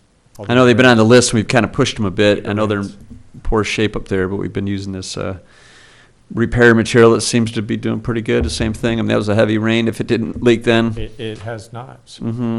So there's, so we'll take a look at how much money we're really looking at in the funding. It's all, the whole funding for the capital improvement fund between, there's some that comes from rec department. I don't know if that final number came back from the set aside. I think we assumed something like 90,000 savings that first year. So I don't will know. you, Didn't they reassess that, and that wasn't going to come back? I don't know what the total sum is in that surplus. Right. yeah, I want to guess in the $60,000 range. That was from not this last fiscal year, not 15-16, but actually 14-15. And I and I it comes think back, did- but not directly back. Right. yeah, So, I think there's um, carryover, but Okay, so if we, would you like us to prioritize these? If so, are we all in agreement, at least, first of all, that what's on the list is a pretty good list? It's based Yes. off of our last meeting. Everything's on there. It's Mm-hmm. all been adjusted, so we're good there. So I think if we want to prioritize it, we should do that. And then when you meet with Mr. Livingston in May or June, or whatever, then you at least have our recommendations in terms of our priorities. I don't think it's something we do right now, but I think maybe we put it on the agenda for next month. We look at this and we all come with our priorities and we hash it out and come up with the commission's priorities, because I tend to agree regarding Sarasota, but also we just did Libby. Is it too close to Libby in terms of like city support, rallying the troops again? I don't know. Well- And that's a discussion, I think, Right. regarding a lot of these. So it's something we should put on and maybe prioritize for next month. And That way you're armed with our recommendations for when you meet with Mr. Livingston. Yeah, hopefully I could come back with a number and say, hey, the looking budget like will handle roughly- X dollars for yeah. this year, Right. that year, and next year. Yeah, maybe It's it's gonna even a be- ballpark, yeah, so. Well, and I think this is also, as it's a tool for council, that's all this is. Yeah. This is just recommendations Exactly. and a way for us to capture our thoughts in a clear way. Even if we don't move anything, but we give a priority list. Exactly. I mean, it That's- all I stays agree. on there, and we just go, here are the things we want, and in the order we would want them. Yeah. So the priority is not going to be based on the number that's sitting here because it's not coming out of our fund anyway. I think we prioritize it with our thoughts at first, and then in April, when we come with our priorities, maybe Greg has a better idea too of what the total dollars from that pot is gonna be. And the reality is, nobody knows until they get to council. Because if Exactly. there's a project that comes up that everyone loves and we love and we're super serious about it and the council feels the same way. Exactly. Nothing's written in stone. So that's where the priority list is really important, because I think, I don't want to make assumptions about what will come out of the CIP to Yeah. each piece of the pie. You'll give us a reference point for an assumption, but that's like, you make that assumption and then things can change. So, yeah, I think, Yeah. It seems like there's certain ones on here. If, we'll take another look at the roof and see if we couldn't kick it out to help a little bit the funding. Yeah. There's things like the ball field renovation seems like a goal. but not necessary for next year. It seems like you can still Yeah. grade it. It's And a flat that's- ball right. field, and is it that critical? to- That's what this body has to decide. Right. Is, just that. Like, is that something we'd rather push off and move And that's a playground up? Well, or keep the futsal and basketball in there, because it's on there for this next year. Yep. Right. So those are the yeah. decisions and the discussions. And, it says 5-year, but, I think we've got to be on there. Future. Yeah. Which is You the know. way it should be, Whereas- yeah. Okay. Okay, And this so is throw real that- draft. overall- We have to sketch this Yeah. out. It should be 5 years from this year forward. Right now, it's a little, we don't have that further year out right now. So overall, we're good We're with the putting things out framework. there now. Right, sorry, Exactly. get planned, yeah. I think we have one down Overall, below, right? In yes. fiscal year 21, we had that, what was the Water one below? park? Water park. The element. water, yeah, Yep. water player. Yeah, Water and- element. The That's pool. element. The Yes, pool. I like the element, Made that clear last Element. meeting. Yeah. Yeah. water element. Element. Yes. Okay, so we're good with the framework. We'll come back next month with our priorities, and then maybe you have a little more info from Mr. Livingston. Exactly. Good. Cool. Okay. All right, thank you. Thank you, Greg. Mr. Grant. And good job on the restrooms, it's so exciting. Yeah. You did it. I know. And After maybe 3 other public works directors. you Couldn't get- get, I you get know. credit- you get credit. Congratulations. yeah, As seriously. small as it seems, you And get the, you get and the all the bonus. timing is perfect, Well- before the tennis tournament. much of an issue, so I'm glad we got it done, and a few hooks, that ADA stuff, it's all ADA compliant, everything. now. And real quick, though, I do want to thank you for all the CIP work. Yeah. I mean, we're light years ahead of where we were the last couple of years in terms of just willy-nilly, oh, hey, it's due in June, and we look at it in July. So, I think we're always, all staff, small staff here running hairy-carry. Yeah, It's like, but- time to budget hammered out and go. yeah, but thank you for all, Really, this is nice advance. yeah, thank you for all your help here. Great job, thank you. All right. And, yeah, I mean, we didn't look at this until it was too late last year. And we have different funding sources, so we have an Yeah. understanding of the assumptions of it's where the coming money's from, coming from. exactly, so. which is I agree that there are certain priorities. Of course, that's going to be in a different meeting, but I mean, there's certain things that we can't have to factor, like Yeah. the roof, for example. None of us can really quantify what the damage is to the roof, or if there's going to be damage in the next year, how many more years it has left in it. Exactly. A can of Flex Seal is not really going to fix it, you know? Yeah, exactly. And that is kind of the rub in the whole thing, is, you know, which things can push, which things can't push, which things are even within our understanding of grasping, you know, so it's a. Does anybody know where they come up with those numbers? I mean, they bid the projects out? They're not bid out. It's various different places. I wonder, $250,000 for that Libby Park grading project. I mean, do There- they already have survey crews that went out there? Do they have a base map and preliminary already? or- None of I that think, yet. I don't no, and I think that they're working hard to get a lot of in-kind work on Yeah. that project, as they did with some of the other Libby. With a lot of the I mean, you look at the playground, you look at the skate park, it's, you know, a lot of the projects are like that throughout the city. They need to be, but That was my reason for asking how close we came to the number on the barbecue area. Was, I think if you tend to do that, you should air high. yeah, So you always look like a hero if it comes in under budget, Right. right? As opposed to the other way around. yeah, That's, So I was curious. Star how Trek the- Scotty syndrome, right? Right, Exactly. exactly. I was yes. going to use this Star Trek reference earlier. Thank you for that. Oh, my goodness. 2 in 1 meeting, that would have been good. I know. Wow. That would've been good. All right, we'll have to move on now. The discussion 8B is the nomination of the commission chair and vice chair. The chair and the vice chair are supposed to be reviewed and voted on or nominated all above every January, We're close this year. which is close. I mean, yeah. I Some mean, years we have forgotten Yeah, exactly. altogether. I think it's gone And- 2, maybe 3. 3, yeah, no, Yeah, I mean, so. we're right on track. We're actually Really, well ahead we of where are. we were last year, so. Anyways, I'll open it up for discussion. Typically, I know in years past, the vice chair, the natural movement is the vice chair moves on to the chair. I don't know if vice chair is interested in that.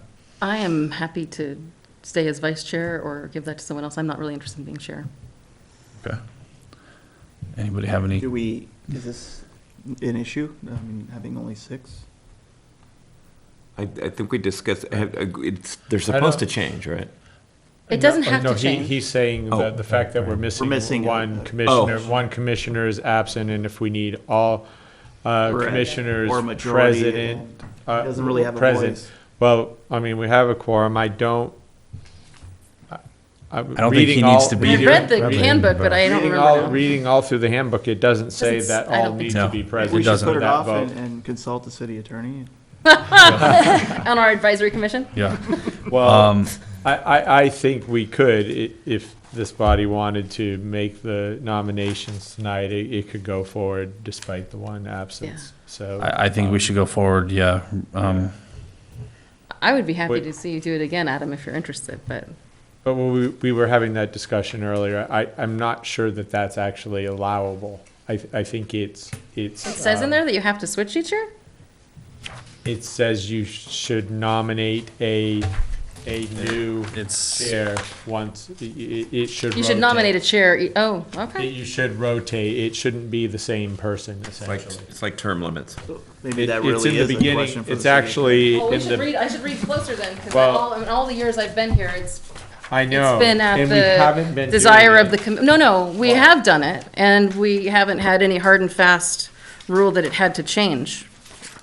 It says annually, each commission will, it's on page 7 Thank of you. 19, number 3. It says annually, each commission will reorganize with the selection of a new chair and vice chair. The selection of the chair and vice chair is usually decided at the first meeting in January. And then it goes on to, So you're taking Discuss new it. to imply that it has to be different. That's how you're interpreting that. Sure. I don't know that that Is has there to be the another- interpretation. But Is there any other? I don't know, we were having that discussion before in terms of if it needs to change, I don't know.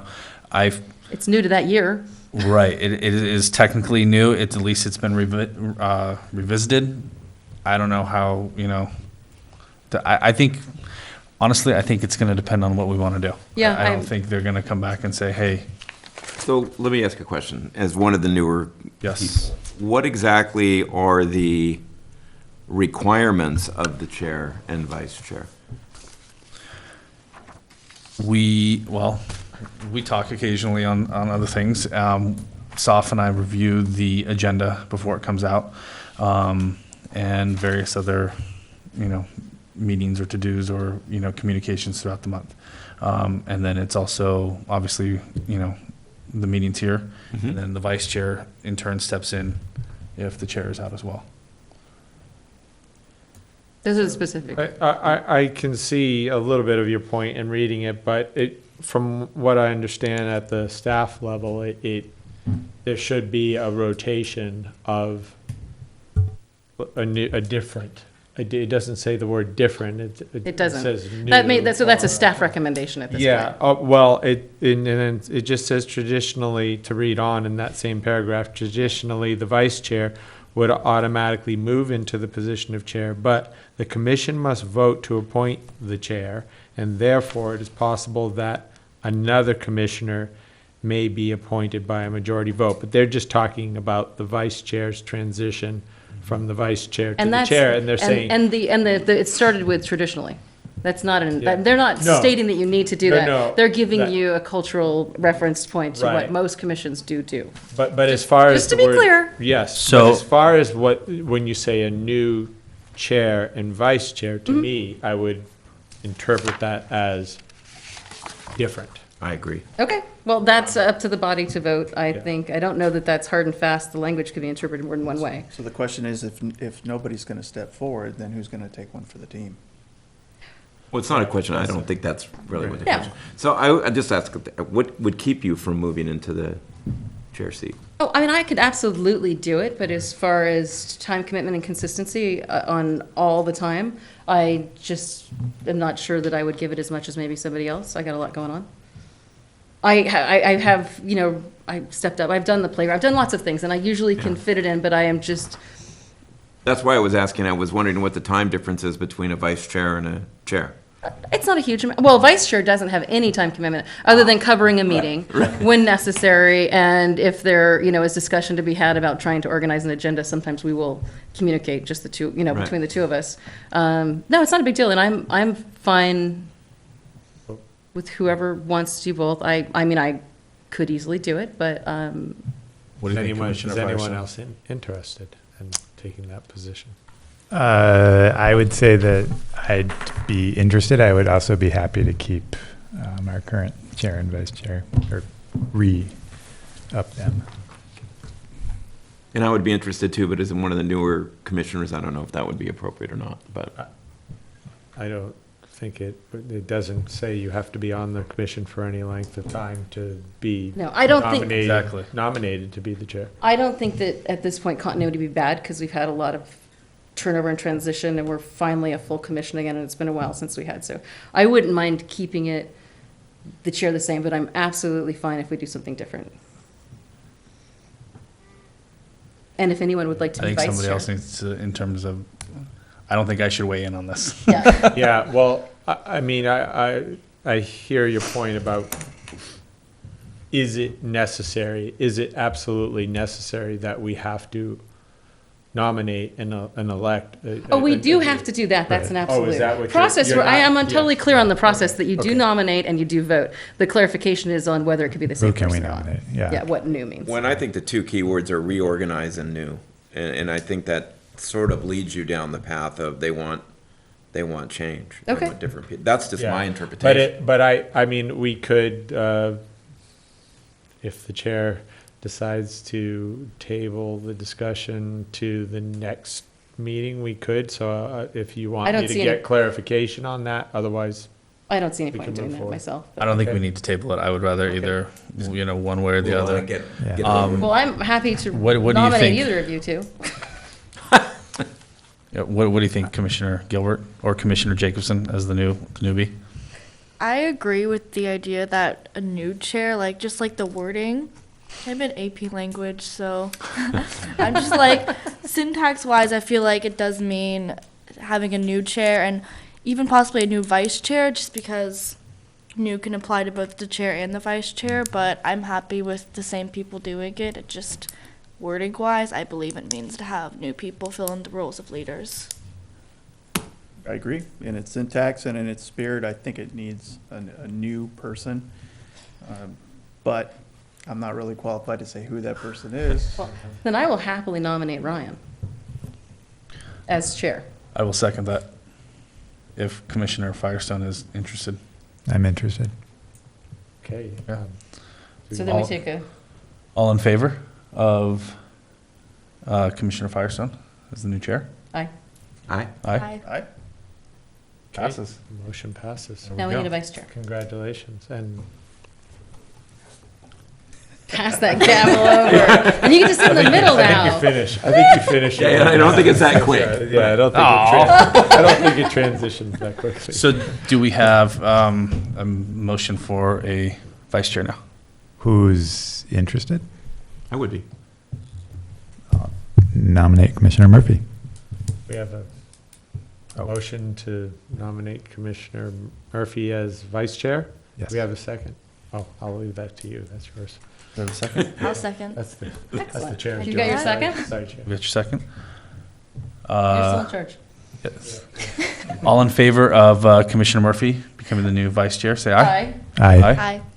Good and done. There we All go. right, the motion passes. All right. Seeing none opposed. None opposed. So, yeah, there we go.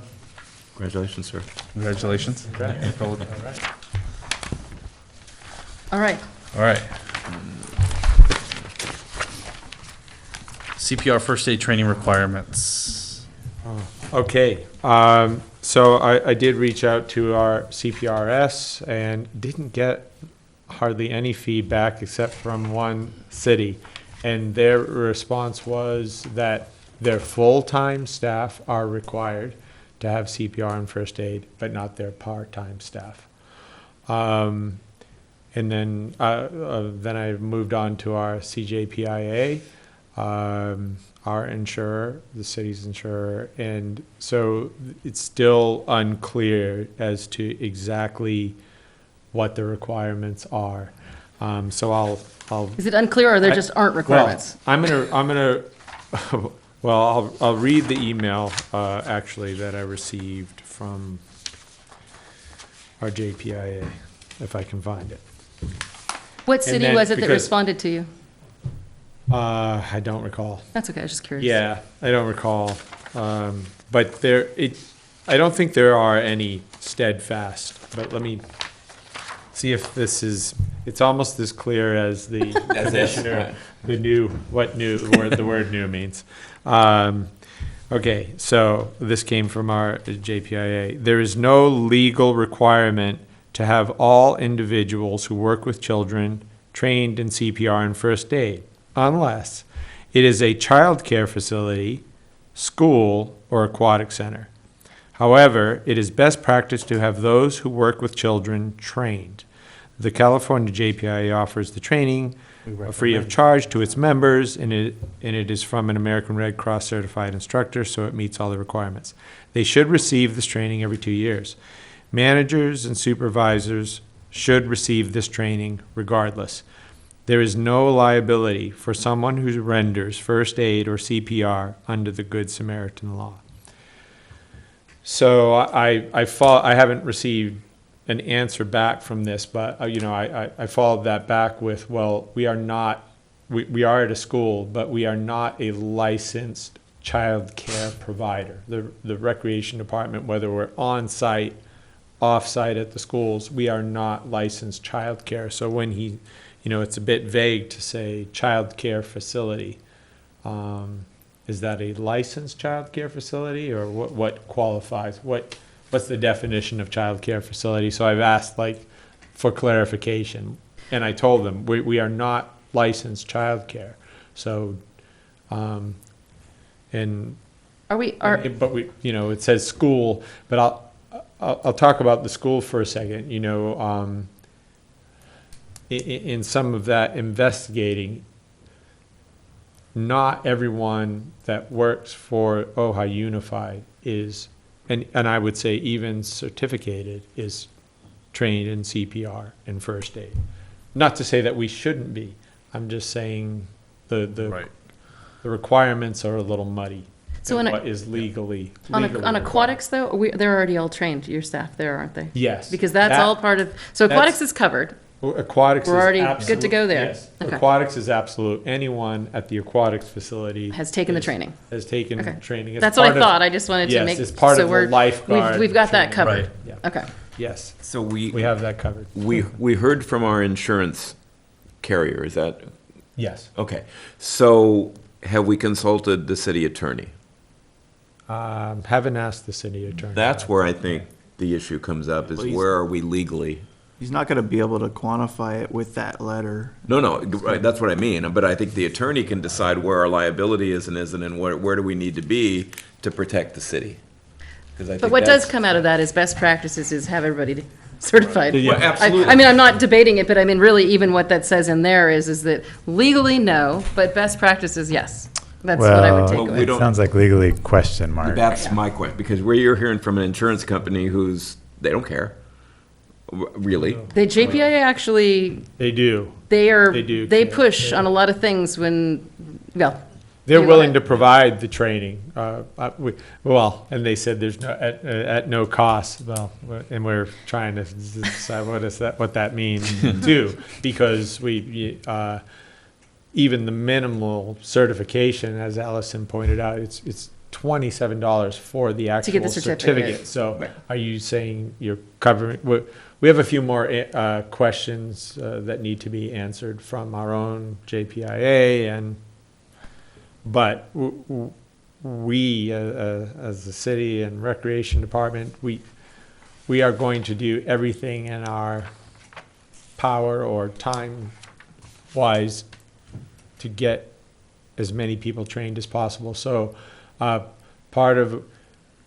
outside of this discussion, we are now doing a citywide who's trained not only Of all city employees. city Yeah. employees, not just who's trained with the recreation department.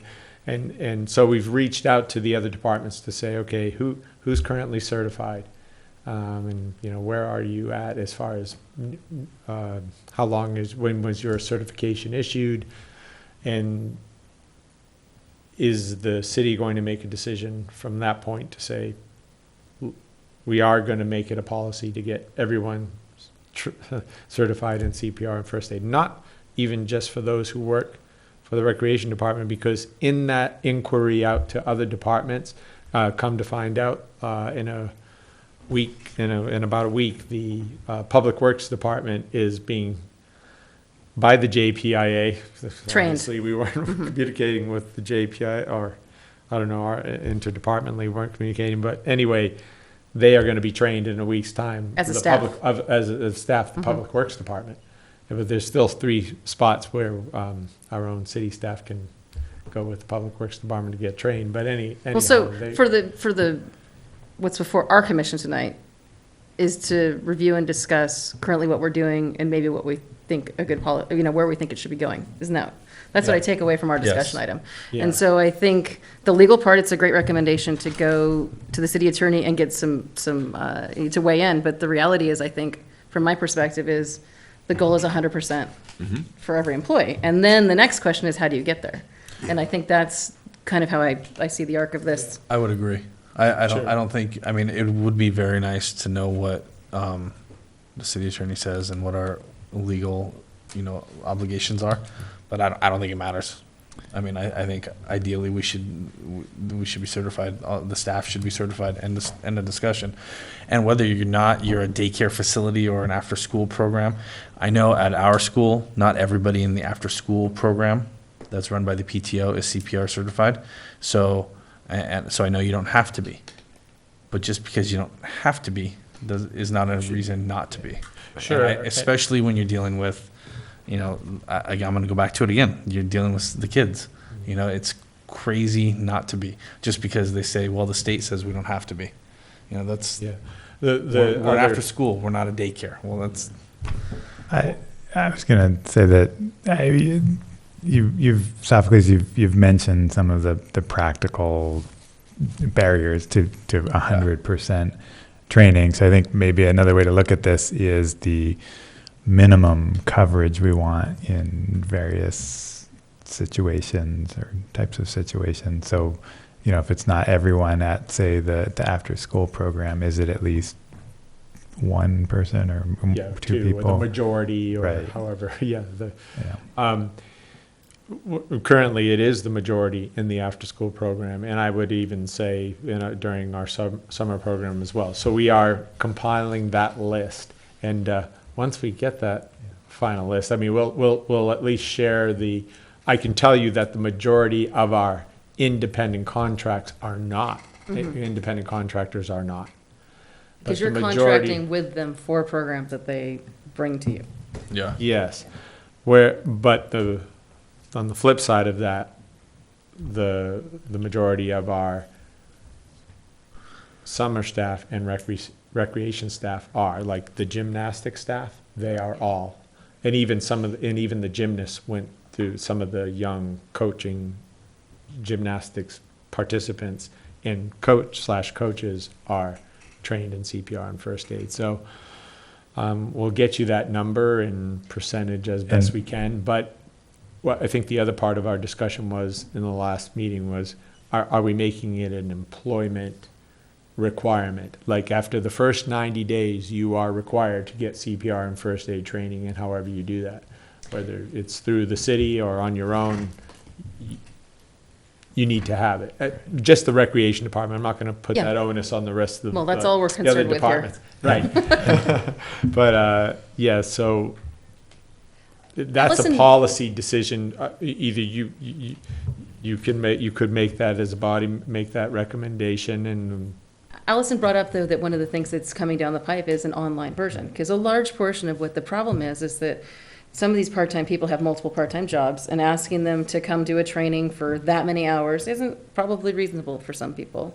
So that, to me, seems like a game changer.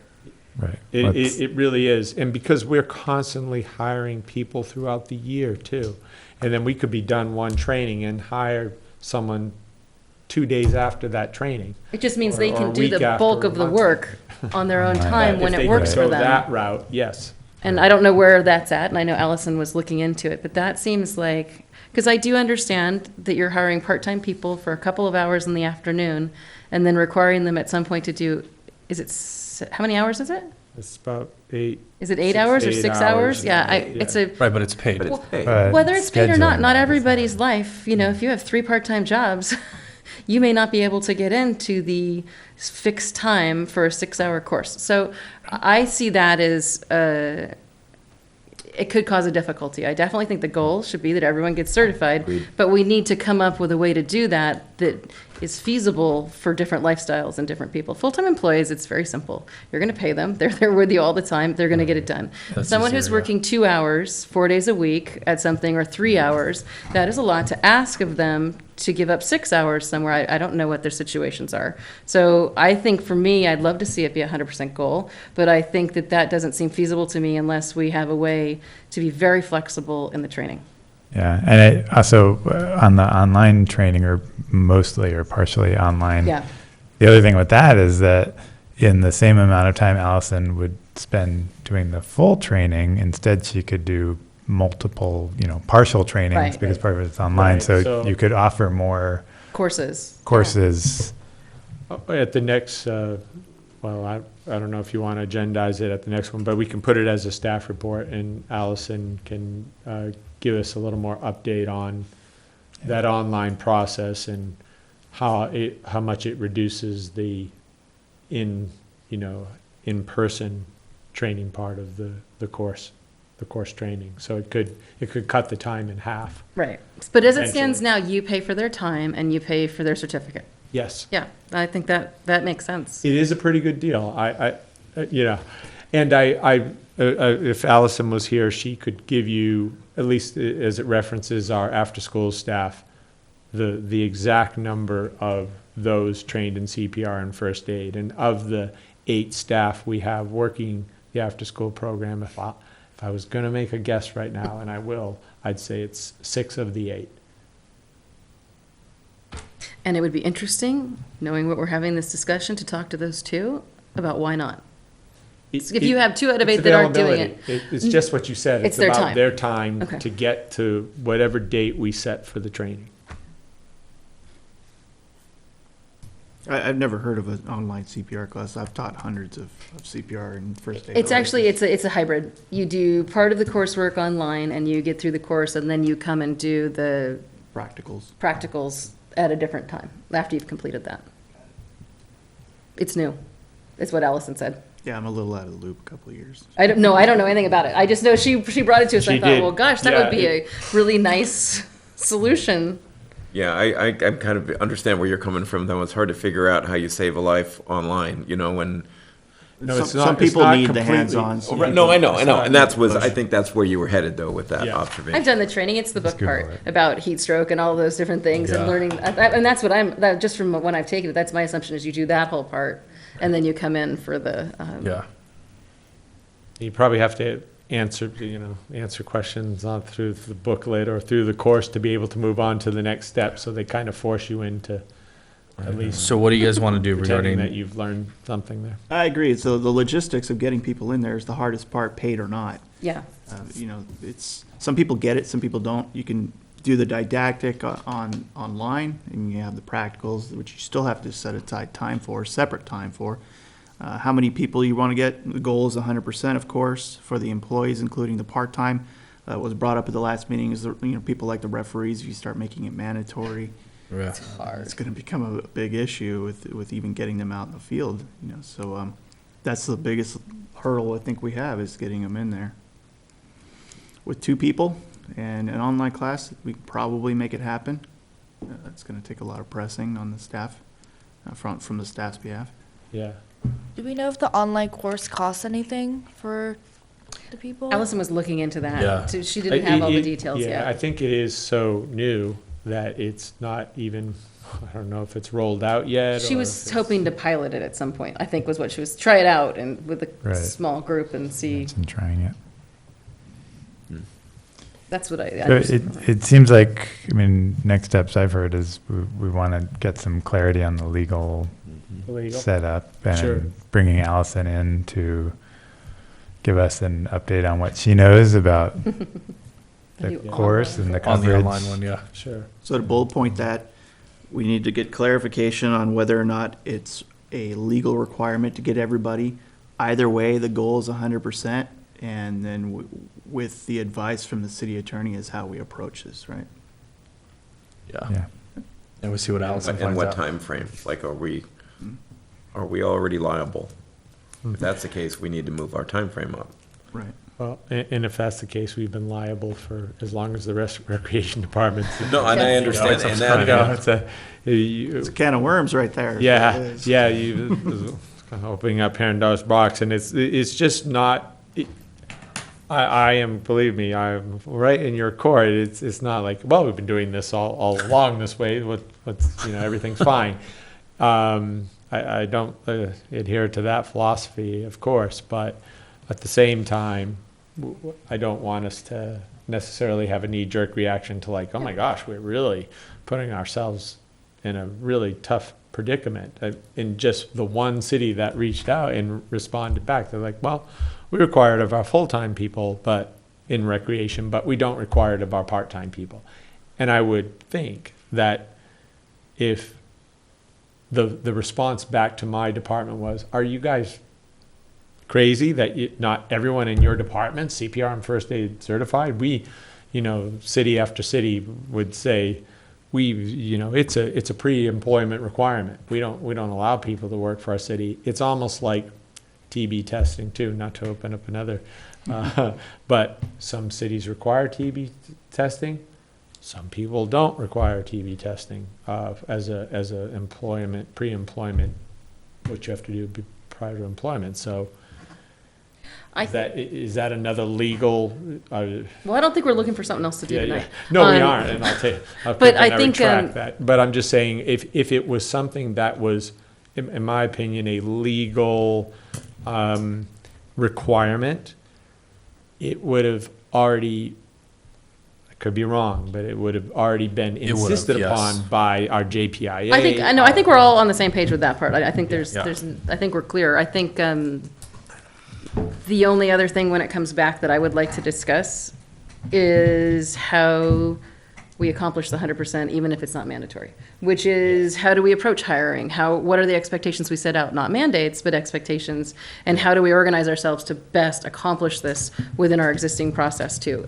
Right. Because sometimes small tweaks and small approaches to things when you talk to someone, when you hire them, can change. Like, here's our schedule. Is there a time that would work for you? You're not saying they have to do it, but if it's part of the offering when you hire someone, it's probably more likely to get people then than if you are on for 6 months and then come back and try and work on it. So I'd like to bring back a look at policy on the process.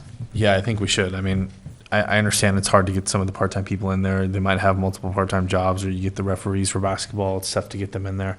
But on the flip side, I mean, if you're out there, for the basketball, and I've seen Allison out there every Saturday morning, and say you have 2 referees in there and neither one of them are CPR certified and something happens. Where's Allison? She's in the office, or she ran to the office to go to the bathroom or something. Lego syndrome. Yeah, I used the Lego example last time, and that's a contractor. But you have part-time staff in the gym. What if something happens? Chances are there's probably an adult there that's CPR certified. But what if there's not? It's concerning. You got to run and grab Allison in the other room, or whatever full-time associate is, in the office that day. It's just something to think about. And I know it's a program you could start, and then the priority is the priority. Hiring, I'm guessing, is seasonal for temporary employees. So you can get them in groups usually. Get them in groups, larger groups when you start hiring them. Yeah. And then that 2 years, I mean, how many people do you have come back every year for part-time positions, Yeah, a people. decent amount Yeah. are returners, and as a matter of fact, we're anticipating a lot of our after-school staff will be working our summer program this summer, so. Makes sense. So maybe we look at that as well. Yeah. Yeah. I recommended. Yeah, what's the process? Yeah. How do we tweak it so we can there's capture more everybody from the beginning of employ? There's this encouragement or this acknowledgement of the expectation is you will get your certification at some point after hire. We're expecting you to. It's required, maybe or maybe not, but highly recommended. And here are the dates we offer it. So save the date on your calendar. Not as simple as CPR class and ice cream social. There. Exactly. What's the carrot? Yeah, and that gets into the policy too, is there may be some other incentives that can be provided to encourage. Even from a financial. Yep, exactly. All right, so we'll circle back on that. Staff reports, bike park proposal. Anybody? I briefly spoke with Toby. John Lamar is still working on the environmental stuff, and they're still working on it, is what I've heard. Okay. Yes.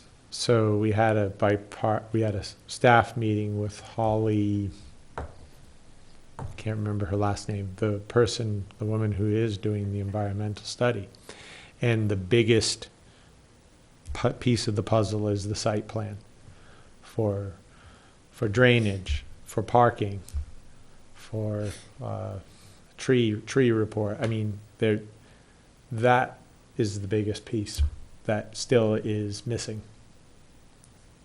The actual site plan. And that is in the balls in the Bike Coalition's court on that? Or? Okay. Yeah, it is in the Bike Coalition's court. And so I know they plan on reaching out to them and saying, if you want this project to keep moving forward, this is what we need. That's what we need. Yeah. Okay. So, Sarasota master plan. That's. Did you get responses from? I emailed that out to everyone. Yep. I didn't see any reply to all. So did you get replies from? I didn't. I got one reply. Who was which commissioner? Which one of you replied? But I did. I think I might have got one, but I don't remember the commissioner that replied. But I think maybe you did. And you did. It was you, and you said it looked good to you, and that you seemed to appreciate. You thought it was looking pretty good even prior to the last. To that, so yeah. So yes, and I came in and verbally replied when I was in your true. office. That's true. So yeah, I thought it looked really good. The way they had changed the verbiage and the history and all that stuff I thought it was a really nice looking proposal at that point. I do too. I do I too. think it's, What'd you think, Commissioner Firestone? I missed that email. Okay. Sorry. I did. Oh. I'm sure I got it. I hope so. I missed that. I did Your group? group send it out to the group, so. Yeah, I should have I hope gotten you it. did, I'm yeah. sure it was my fault. Hope I didn't exclude you on Sorry it. for that. So when's it going to council? March 28th. March It's 28th still. Okay, It's Still still making sure. on course for that date. It's community representative, Tim Maloney, representative He'll be from here? Community Okay. Works will be here for it. I Excellent. think it should go pretty smoothly. It's been out. Yeah, out it's been there in the for long public for enough. quite some time, The, so. the only part, city manager and I will actually give it we have a meeting to go next week to go over it very carefully. I was noticing in the back of it, just timeline wise about what we did. I wanted to make sure that was correct because it actually, when I was looking at the timeline, it didn't, think it even mentions the actual first community outreach meeting where Where we had, right, the the initial brainstorming meeting, and the yeah. brainstorming Yeah. idea and where the majority of the stuff that's actually in the master plan Mhm. initiated Came from, in that first meeting. That wasn't included in the timeline. It's fairly minor, but it was the actual, kickoff to the master plan when it all started. And you were at that, weren't Uh-huh. you, Sage? And Adam, you were there Yep. as well? I was there. You- I was there. Mhm. I'll have to go back and find that date, but it should be easy. I'm sure there's a video somewhere. Yeah. Okay, Yeah, but it's moving along. March 28th. excellent. Skate park lights. Again, that's in the hands. Actually, of- sorry, can I go back real quick? Yeah. So the 28th city council meeting, hopefully the new chair can be there. But if you need any other support, hopefully we can all It'd probably try be to good be for there. all trainers. That's a Yeah. Thursday Yeah. night, right? Yes. Tuesday. Yeah. Tuesday. Tuesday night. Council's It's Tuesday, Tuesday. At 6, 7. 7. I 7. can probably make that too. Yeah. And Well, we I don't know are- where we are in the agenda. I don't know where we are. Saying 7 Yeah, it is. starts at 7. As long as it Starts at starts 7. at 7, I can be there anytime It's after. as a 7. discussion item, and I don't know where we So will be in the list of discussion items. exactly. So, I would check out the agenda before you come, because then you can gauge if point. it's 7 Yes. or 10. you Or could 10, actually yeah, get here at yeah. 8 and be on this. Yeah. So, You should see. but yeah, I would encourage everybody to show up if we can. Okay, Safety in numbers. Yeah, exactly. Chris. All right, Shift. sorry, skate park lights. No, it's okay. I have an Do you have update a skate- from. Oh, great. I just Good. was in contact with Sunday. Oh, Which cool. is more on the fundraising and support side. They are having an event called Deck for Lights, and they have, I'll just read it. They're having it at Caravan Outpost, and it's a fundraiser. It's going to be on April 1st. I don't have all the details yet, but that's the beginning. And what they're doing is they gave skateboard decks to various That's different right. artists, local and far. Let's see, she had some names: Mark Gonzalez, Tommy Guerrero, Jason Jesse, and many more. I don't know who all those people are. So they are doing their art on the deck, and then they're coming back and they're selling that, and there's going to be other art and other silent auction items, and this is all to raise money for the lights. So April Excellent. 1st. Sorry. Yeah, April 1st, April 1st. 4/1, and at the Caravan Outpost. I don't have a time yet. And where's the Caravan Outpost? It's on Bryant Street. It's a new kind of hotel, Airstream hotel. Oh, okay, I know where, okay, Yeah. thank you. My That boss helps. told me about it. He's It's a- big into Airstream. It's a Yeah. great spot, and they've done one other fundraiser already for the lights, and so I know they're moving ahead and trying to get it done. So, 6 p.m. There'll be music, food, drinks, giveaways. As soon as I get a flyer, I'll forward it on to Allison, and Flyer, she can yeah, put it on. we It's should- almost, they're working on it right now. It's April 1st? April 1st. Yeah. April 6 Fool's p.m., Caravan Outpost, fundraiser for the lights. It's called Deck for Lights. So there'll be cool art, raffle items, auction items, yeah. Do we know Should be if fun. they're, I mean, last month they were moving along and they were looking at Yeah. We should have asked Greg. April, May. I know. Greg was the one we It should was have. gonna be great. soon, I Yeah. thought, right? Yeah, I it mean, was supposed to be like April or May. Yeah. I mean, assuming everything kept humming along like it was, It's so. going to be built by, the skate Ojai, or they're They're looking gonna for gift probably it. in-kind, donations of services. But they're gonna build it and gift it to the city, so Right. and we still really need to reach out to, this is a side note, but to OUSD, Ojai Unified, to just let them know that the Greg's working, project I is think Greg's happening working and- on all of that with them. I think I that's think so. their I think piece of that's what he it. was mentioning, but Yeah, Yeah, Okay. maybe so. yeah, because there were meetings earlier about that. yeah, there were. Yeah, we've had meetings about that. Recently, you're saying, or? Yeah, about the lights. Can, Yeah, next month, can we put that under the Public Works report? yeah, that's a good Yeah. place to move it. Skate park lights, just, At this point, he'll it's have a at better that, idea than all of us probably. that level of detail. Yeah, I know about the fundraising, the fun stuff. Yeah. Forgive my ignorance, having been absent to the previous meetings.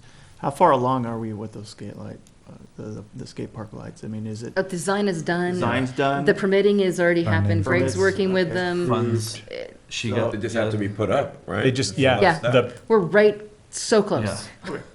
yeah. It's a moving target, that date, when they'll Yeah. be finished and complete, Yeah. Greg would have been the one to ask. But they're on to the because he nuances is of the working whole with them to project, get it done at this point. Got It's- He is. Yeah, it's really in a- his court at this point Yeah, well. with it's- Skate Ojai. Yeah, but it's Skate Ojai's project. I understand. It really is their project. They're just gifting it to the city, so it's really in theirs, and he's just to be there. They're to- coordinating. Coordinating. He's their the contact with the liaison, city, yeah. Really. And do you know at this point, what is the fundraising for? I still think they're trying to they're working on, I think they have most of the funds. I think, I haven't talked to any of them, so I don't know firsthand, but I think they're also working on the in-kind donations. I think they're just working to, I do think there's some stuff some things to work out as far as maybe the agreement, or. Those if are there's details gonna I be don't any- know. Yeah, if I don't there's know gonna about be that. any sort of agreement for long-term maintenance for those lights. Probably, yeah. typically when they gift it to the city, Then we they take gift it over. to the city. Yeah. I mean, that's been historically the process. Yeah. They would handle the build and all of that, and then they give it over. But they received a large donation for the whole project, basically. And they've had And some. they've had numerous fundraising events as well, but they've So they've one done a more. very, very good job of raising the funds for it, so. Are the plans available online? I'm just curious what it's. Oh, maybe if. Well, they Am I gonna be submitted them. sitting at Ojai. Seafresh and getting blinded by the ski? Oh, skate no, park they have lights? they've gone, they No, they did a lot have of had light studies studies. by, I don't know the terms for all the people. Light pollution studies. Yes, and all of where and it's all LED, so that's going to be more directed, unless, I guess, my understanding from the presentations, it's not going to bleed out as much, it's going to be specific. Timers. Yeah. What time does the park close? 9 Uh, o'clock? Well, the park rules are, at least at Sarasota Park, it's 10 o'clock. Yeah. And the tennis Park is courts. closed at 10, lights out at that time. Yeah. Tennis courts the Same same, thing, they'll it go follows on the same. anytime after 10. Yeah. So I imagine the skate park will be the same. Yeah, it'll be the same thing, and they were, 10 PM, and then there'll be no lights. And they're supposed to be, not graduate. They step down graduated, the step light down, as like they go off. They won't all. then just die. Shut off. Like while everybody's shut You know, down. in the bowl, and Yeah, there'll be some sort of warning, or they'll gradually, They're as cascading. I think Yeah. that's the they're word. I don't know if they're coin That is the operated. word. But I hope that, the hope is, I know I requested it multiple times, is that there's an override for that, because the total cost, they're saying, they months and months ago Yeah. when we had a presentation, was like $250 a year for the light, for the LEDs. So I know I've requested it multiple times, which is an override for that, because I think it would be lovely. I would sponsor half of that, just to keep the lights on with the coin Sure, operation. that's a minimal cost. Yeah. Yeah, well, but but we like. Saying it's not coin operated doesn't No, mean. but like we get in trouble for the light, when you say the light's on, what's gonna be the methodology of turning them on?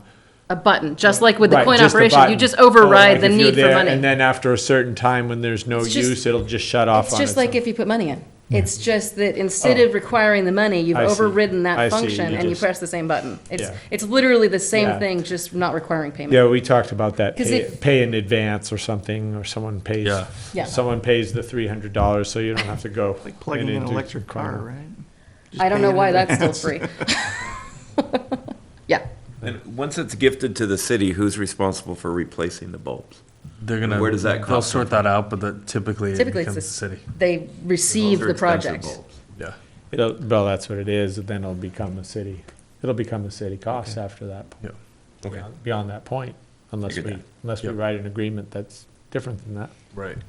I don't know how we would, if we could. They'll sort that out. These are talks that I have not been in. Exactly. I don't know. Yeah.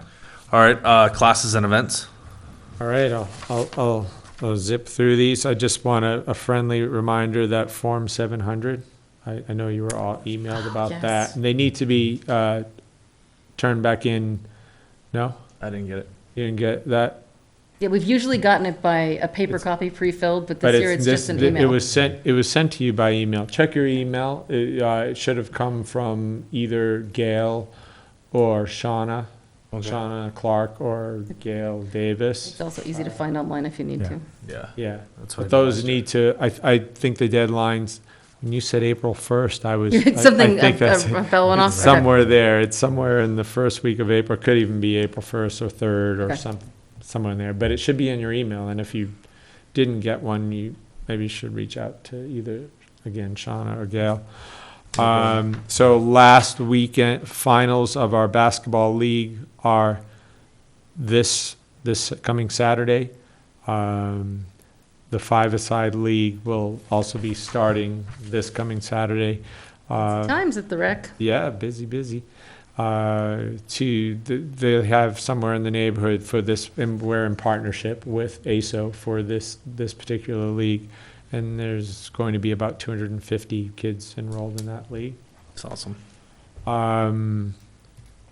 Rick, I'll talk of some staffing coming up, I'll use the word issues, some staffing changes. Rick Thompson will be, I would say he's resigned. He will not be working with the rec department after the month of July. So for those of you who are new to the commission, Rick has been coaching tennis with the city for probably in the neighborhood of 20 years. He's moving out of state, which is the reason he's resigning. We do have someone who's interested in the position. I've already met with this person once, and we'll be meeting again on Monday. And we'll have to move forward quickly with that decision because we want to just go from a seamless transition from Rick Thompson finishing at the end of July to someone filling his position in August. Yeah. So they're pretty big shoes to fill. Rick has had a really well-established long-term program, but on the flip side of that, it's sometimes new to have a fresh, new face come into the program as well. So Yeah. we're disappointed to be losing Rick, but we're excited about new opportunity, the possibilities of a new instructor and new opportunity. We will probably be announcing some sort of farewell for Rick. We'll be no doubt inviting him here before the commission, and Yeah, definitely. probably do a little celebration down at the tennis courts as well. That you'll all be invited to too at some point, sometime in the summer. As you may or may not know, Caitlin Glaze is her new name. She was Caitlin Peterson when she first started with us.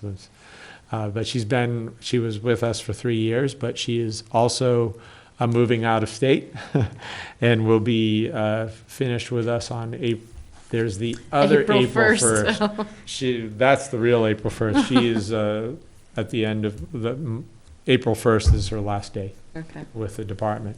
So we have interviewed for her position.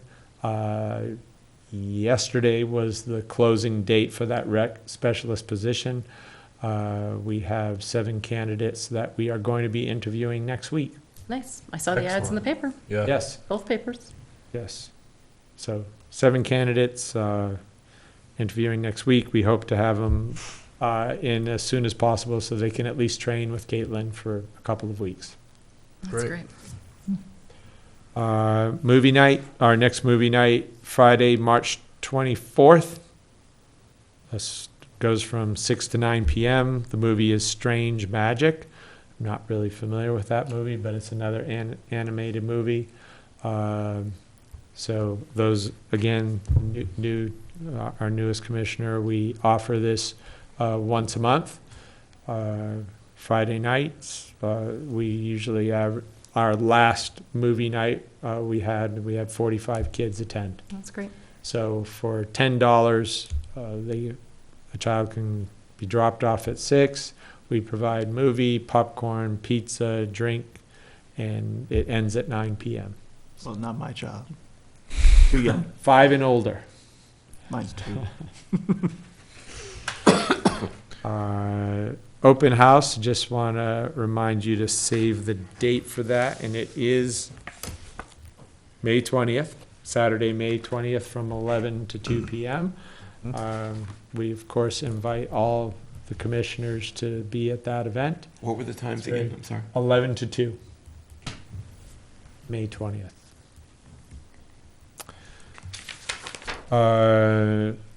The snack bar, after a long drought of not being used, probably it's been 5 years just sitting dormant. The Ojai Valley Girls Softball League officially yesterday was the first day of its opening, or could have been used, or their rental started yesterday. They didn't open it up yesterday, but they will be renting it from the city.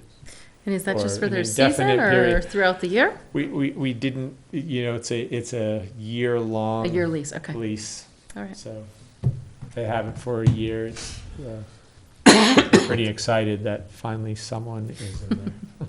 And you don't know if their intention is to do it just for softball or to use it? It'll be at other when we have times, or- program running out there. Okay. So other times as well. During five-a-side Got it. soccer, if they're Nice. gonna, Great. hopefully they'll come out there they'll work with Allison or our department to know when Things are any happening. field user will be out there, and they have the option to open up that facility for whatever groups will be out there.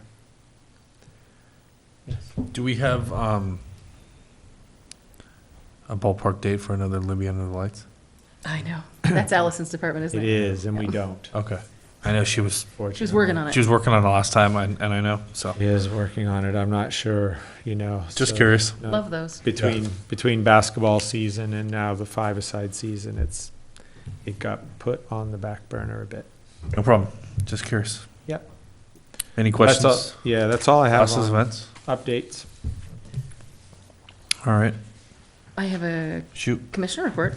Sorry. Oh, Budget one update. more, we'll do I'm budget. jumping ahead. I Quick budget. apologize. This will be pretty quick, and I can actually pass this around if you're interested, but I'll just read sort of big numbers. So this report I'm going to give you is through January. So through January for revenue, through January of the prior fiscal year, we were at, I'll just round up, 300,000. We are currently at 372,000. So Wow. yes, we are 72,000 ahead of the previous fiscal year, largely due to the after-school program. Right now, currently, the after-school program in revenue has brought in 41,000. So we're still taking that away. Obviously, 30,000. math-wise, Yeah. we're 31,000 ahead of the previous fiscal year. And what Good. for what do you attribute that? Well, it's just each program is Growing? 1,000 or 2 ahead of last year's. Well, I Last think year's something revenue. that's different is we're mailing the brochure. That's a everybody. very significant That- difference yeah. from the last year, is that it's going to every mailbox throughout the whole, like the boundaries of OUSD is what we're using. So it's Oakview, or are we even going farther? Oakview. So it's all of Yeah. Oakview. Oakview as My, well. Miramani, Upper Ojai, so I think that Yeah, I made a think that's a- tremendous Yeah. difference. I agree. It's That- huge. It's has- paid for itself. It has. Yeah. That has definitely increased the adult, And seniors that like, senior and just adult population, really. Just the pottery classes alone. I didn't look at pottery specifically. Well, but and those since- pottery classes have just been, added new ones because it's we've so been full. adding new ones again for the next session. We were Well, you just add a a new Monday, pottery, you Wednesday add a night. new strength training, But more times. And then, that's and the difference is, I love the senior training, that went from what, like 12 or 20, to, it's more than doubled, Yeah. maybe tripled. Yeah. Yeah, so I'll just take you, I think triple. Triple, yeah, yeah. you can just take a quick glance at this as I'm telling you about the. That's good news. Yeah, it really is.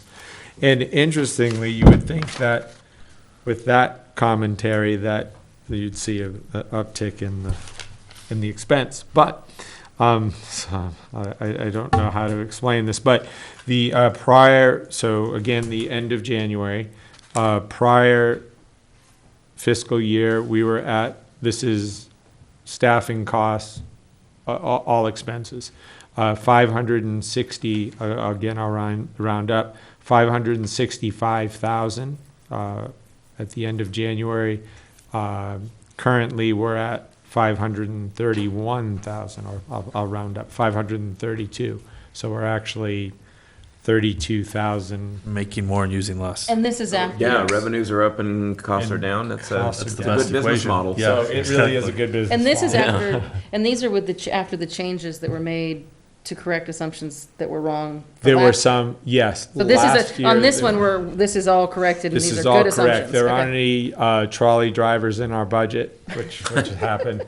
And I'm not sure where Mr. McClary's time percentage was, but maybe that was a factor too, that his time is no longer being charged to the recreation department either. Well, I think the observation about more senior programs, because with Ojai's median age skewing upwards by the minute, I'll pass this around too. finding more senior programs or adult programs, is probably really wise. And it's something that we knew we weren't achieving, Yeah. Yeah. but hadn't tried things over time that hadn't been successful. So I think now that we know that we're reaching people, is the time to go back, maybe even look at things that we tried that didn't work, because I think Yeah. people didn't know. I I think I this is clear completely indication that we were reaching the schools real well, but then the whole rest of the population, We weren't. we weren't. Yeah. So- No, I think you're absolutely right. And yes, Because we tried some things, but Absolutely. now we go back to, even look back at what we thought we would try, because I think they were probably good ideas, but we just weren't letting people know we were doing it. Swing dance. Along those lines, There you go. right, it is like ballroom dance, or even the classes, whether it's music, all the things that we offer youth, you could potentially Yeah. go to adult. Music, guitar and keyboard classes and paint, any of the art classes. all of those I would classes love to see us, could go adult. as part of the brochure, we could do a little Survey Monkey in there. I mean, you could put a link to some, or something like that. It doesn't have to be Survey Monkey, but some link to something online that if they have an interest, they shoot it to us. Or we have 5 questions and they answer them and then they get to give us any feedback they want, because now we know we're reaching people, they're looking at it. I think it's a great way to capture, because not everyone's going to be on our mailing. We know not everyone's on our mailing list. We have a certain mailing list that has a certain set of people. It's expanding, because when someone signs up for a program, we're capturing them. But more people are getting that. I just think that'd be a great way to start to collect some information. The other thing too for me is, it would be interesting to go like to the Gables and some other places and ask are there things that we could do, if For their we need to population. agendize this, because I think you're absolutely right. We're having some success. So let's put it on our agenda and talk about how we could create, out of this momentum, create even more success in this area. I agree. So an agenda item. I'll stop talking about it, sorry. Okay. Well, when we get to there, we'll recap that. All right. Great. Thank you, Soph. Anything else? Sure. Nothing else from me. Commissioner reports? The Libby Bowl Committee, the latest thing that we were working on and has gone to council, and I'm sorry I didn't look it up before I got here, the outcome is a fee waiver program for local organizations who would like to get fee waivers for the use of the Libby Bowl, a process for them to participate.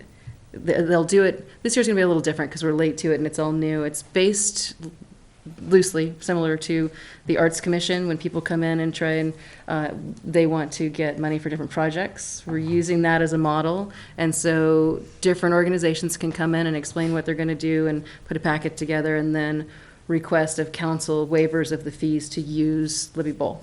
And all or part will be granted. They'll do it I don't know what they decided, but it was going to be, this year it'll be twice in the year because we're so late to it, but typically I think they're trying to do it once or twice a year.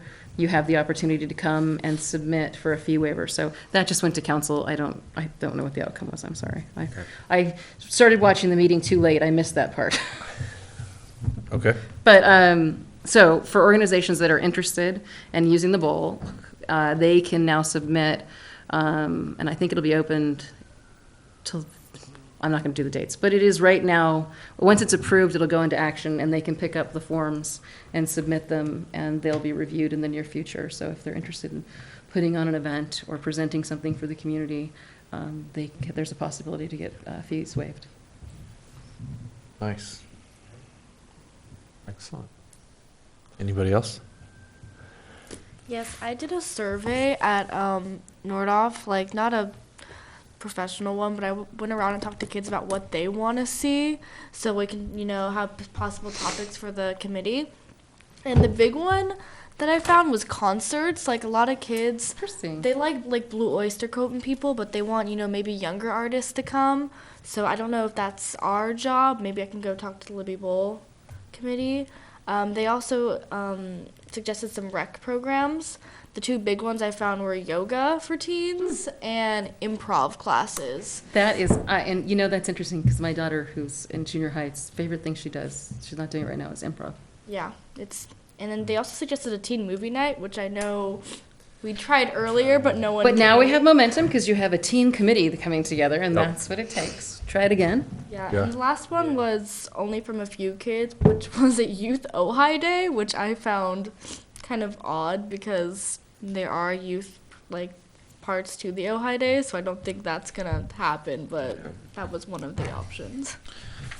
Yeah, teen movie night. I don't know why it doesn't materialize. But it's exactly the same reason that you're not reaching the adults before they got the brochure. I think we didn't have a direct access to communicate to them. We haven't. To teens. We're struggling with teens like we were struggling with adults. Putting it in our brochure, they are not looking at our brochure. No, it's true. It's going to be a different pathway. We also have we have actual teenagers to help inform what to show, how to put it on, how to advertise it. Yeah. Exactly. But I know there was a semi-scheduled meeting that was planned. March 20th at Sarasota at 6 p.m. All right. Yep. Hey. It's on the books. That's still on? That's still on. So. That's exciting. I'm very, very happy about it. Yeah, and I think what you'll find you may be the one to know this, but teenage stuff tends to be more word of mouth than anything else. So having that committee and having the concentric circles of communication start moving outward from each member, I think is going to be important in figuring out what works and what doesn't. And I was considering making an Instagram account to spread the word even more because there are so many kids who have Instagram and Snapchat nowadays. So I think it's great you guys are doing that. It's going to be really helpful.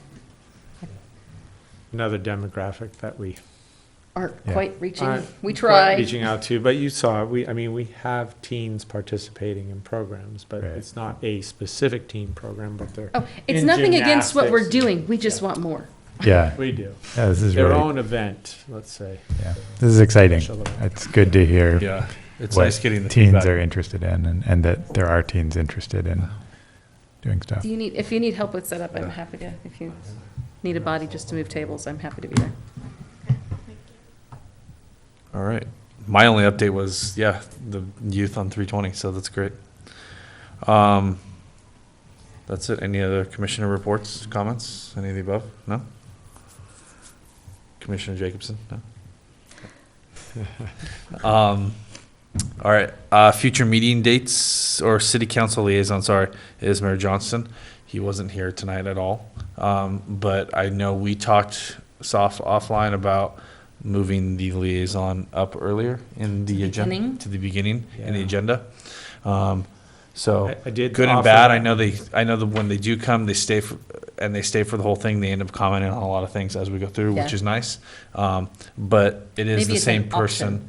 Yeah, and it's the same person every rotation. for every quarter. I think they switch. So it won't be Mayor Johnson and April, so. Yeah. We're gonna rotate. We'll be okay. in a new rotation, so are you okay with, I like it. I mean, are does you anybody else okay have with any? somewhere in the, after Public Works report? You know what maybe? makes sense to me is to put a reminder in there for the chair to offer it. Maybe if they're here, offer them, and then if they're okay to stay, then I do really like it at the end if they're able to stay, Yeah. because we've gotten such great feedback after our discussions when they're here for them. But I like the idea of it being optional. Yeah. Okay, so keep it where it is, but. What do you think? I agree. Chair That makes Firestone? sense. Yeah, let's keep them at the end, but give them the option to go earlier if they just want to be here at the beginning. Wait, I find I've been now to, I don't know, 4 meetings, and I don't think we've had one. We So have. one. We have. One, that since I've been here. Yeah, Councilmember Wyrick tends to stay. Right, but there's been several where nobody's here. Or Not or to come call in out late. the other ones, but Councilmember Wyrick tends to Yes, stay. yeah, no, I agree. So that, maybe that option is a really good idea for that purpose. Yeah, I like it. Well, I never thought about it, but you don't email them in advance stuff to remind them. Maybe that would be a Well, I chair, do. maybe as a chair. Actually, Do you? yes, Okay, they you do. They do. Well, so maybe you could put that in there as an option when you email I them. don't, yeah, well, yes, I do. Okay. I said, they get, Right. they are informed of. They get the They have packet. they get the packet. Yes, but I'm thinking even beyond that, maybe, I don't know, if you're interested, Brian, maybe you could shoot them a day Yeah. before email with that option. That makes That'd be sense. kinda- Yeah. Coming from the chair, I Yeah, guess, like, hey, a personal invite. I never really thought about it, but that, Or what we talked about, the option of, if you can't if stay, you can't stay, we'd still like to hear Yeah, a report, have a we report could from you. print out some of those certificates. If anyone wants give them a to certificate. stay, There you go. get You get a certificate for right? staying. Certificate. If you punish yourself to the end of the meeting, there's a reward. They'll get one for of you. these fancy rec department flashlight. Oh, things. man. These are very Yes. cool. Certificate of appreciation, that's right. And we give them a I purple like pen. the line. Yeah. Okay. All right, moving on. Meeting dates, April 6th. Agenda items, we have the budget review. Mhm. We have the Upper Libby restroom concepts. Yep. We are bringing back CPR With a report from Allison. with, yeah, Specifically on. exactly. Anything else anybody wants to add We to were the agenda? prioritizing, And prioritizing, yes, thank you. yeah. Okay, and then I don't The know CIP. when we bring it back, but I'd like to talk about adult programming. Wherever wanna the bring- chair finds that you wanna that's a bring it good back time for to put May? it on the agenda, that's What do you great. want to bring back for April? Um, I'll let you agendize this. This is yours. I don't think you even Yeah. need to decide now, I just think right. when it works. Yeah. Could be a pretty full agenda for April if we add everything on there. Well, but Upper Liberty restrooms, do we want that as just a? Well, we were gonna put it on A as a discussion discussion item item? because, yeah, Greg was gonna present all the concepts to us. Oh, okay. So I've got, Upper Liberty restroom, CPR and first aid, prioritize, oh, no, we haven't got there yet. What did you say, prioritize? We were going to discuss CIP? the CIP. Okay, Yeah. and then, Different various pieces. but what was yours? What was the fourth? What were you Oh, adult proposing? programming, a discussion item for adult programming. The, if April's sounding full, I think that sounds fine for May, but maybe at that time we could also talk about teen programming. Oh, I like that. Would that be, Make it That's a good idea. So make it about programming. yeah, yeah. just May- put programming, Just all encompassing. recreation programs. Yes. And you're basically almost done with the next brochure right now, correct? No, not really. It's an in-house draft right now process. Okay. So it But- hasn't even gone to the publisher yet. But we do planning, I mean, it seems like that our window of time is shrinking, yes, to get it printed. So, we expect it to go to the printer first week of April. So it's already done. Got it. As far as our timing, Oh. no, as far as the timing for Yeah. us to influence it, Yeah. We're it's- done. It's yeah, done. we're done. You want to, no? No, I'm not, I'm not upset. I'm just No. trying to establish You're patterns right, of timing. like If if- you're going to discuss oh. programming. Want to open that can of No, no, right? no, I didn't no, think so. I'm not at all. I just was, No, no. I was looking I for an dis- understanding yeah. of when it was going. Yeah, That's all. I'm sorry, I agree with you. If you want to put in a bunch of programs right now, You want to yes, time, it's done. you want to. Good color. Good I just think as we Exactly. speak of programming, we need to time our discussions at a Right. Yeah. time where it's actually going to be an implementable, you know. Right, it's really, you're right. If you're wanting to add programming, it's January, February, really, or, Well, We can sorry. still add Sorry, programming that February, isn't in March. the brochure, but to hit the brochure, those are the times that, yeah, that's all I was trying to yes, get at. but Okay. before you know it, honestly, like, to put this on the It'll be here again. agenda, it's perfect, because we start time to asking, get- we start asking for activity guide, for fall activity guide, we start asking for it early July. Right. So, Okay, So we'll good. be good. I'm just trying to get my Yeah, head yeah. wrapped around. I get that in the mail and I go, oh, great, but I don't have quite a firm grasp on the yes. the timeframes. You're right, it's in the in-house draft stage, which means It's done. you're right, for all Done. intents and purposes, it's done. Leave it there. Okay. Exactly. Okay, sorry, thank you. All right. Anything else? I'm good. No. All right. We're adjourned. Your last hammer. Oh, you get. No. Adjourned. Awesome.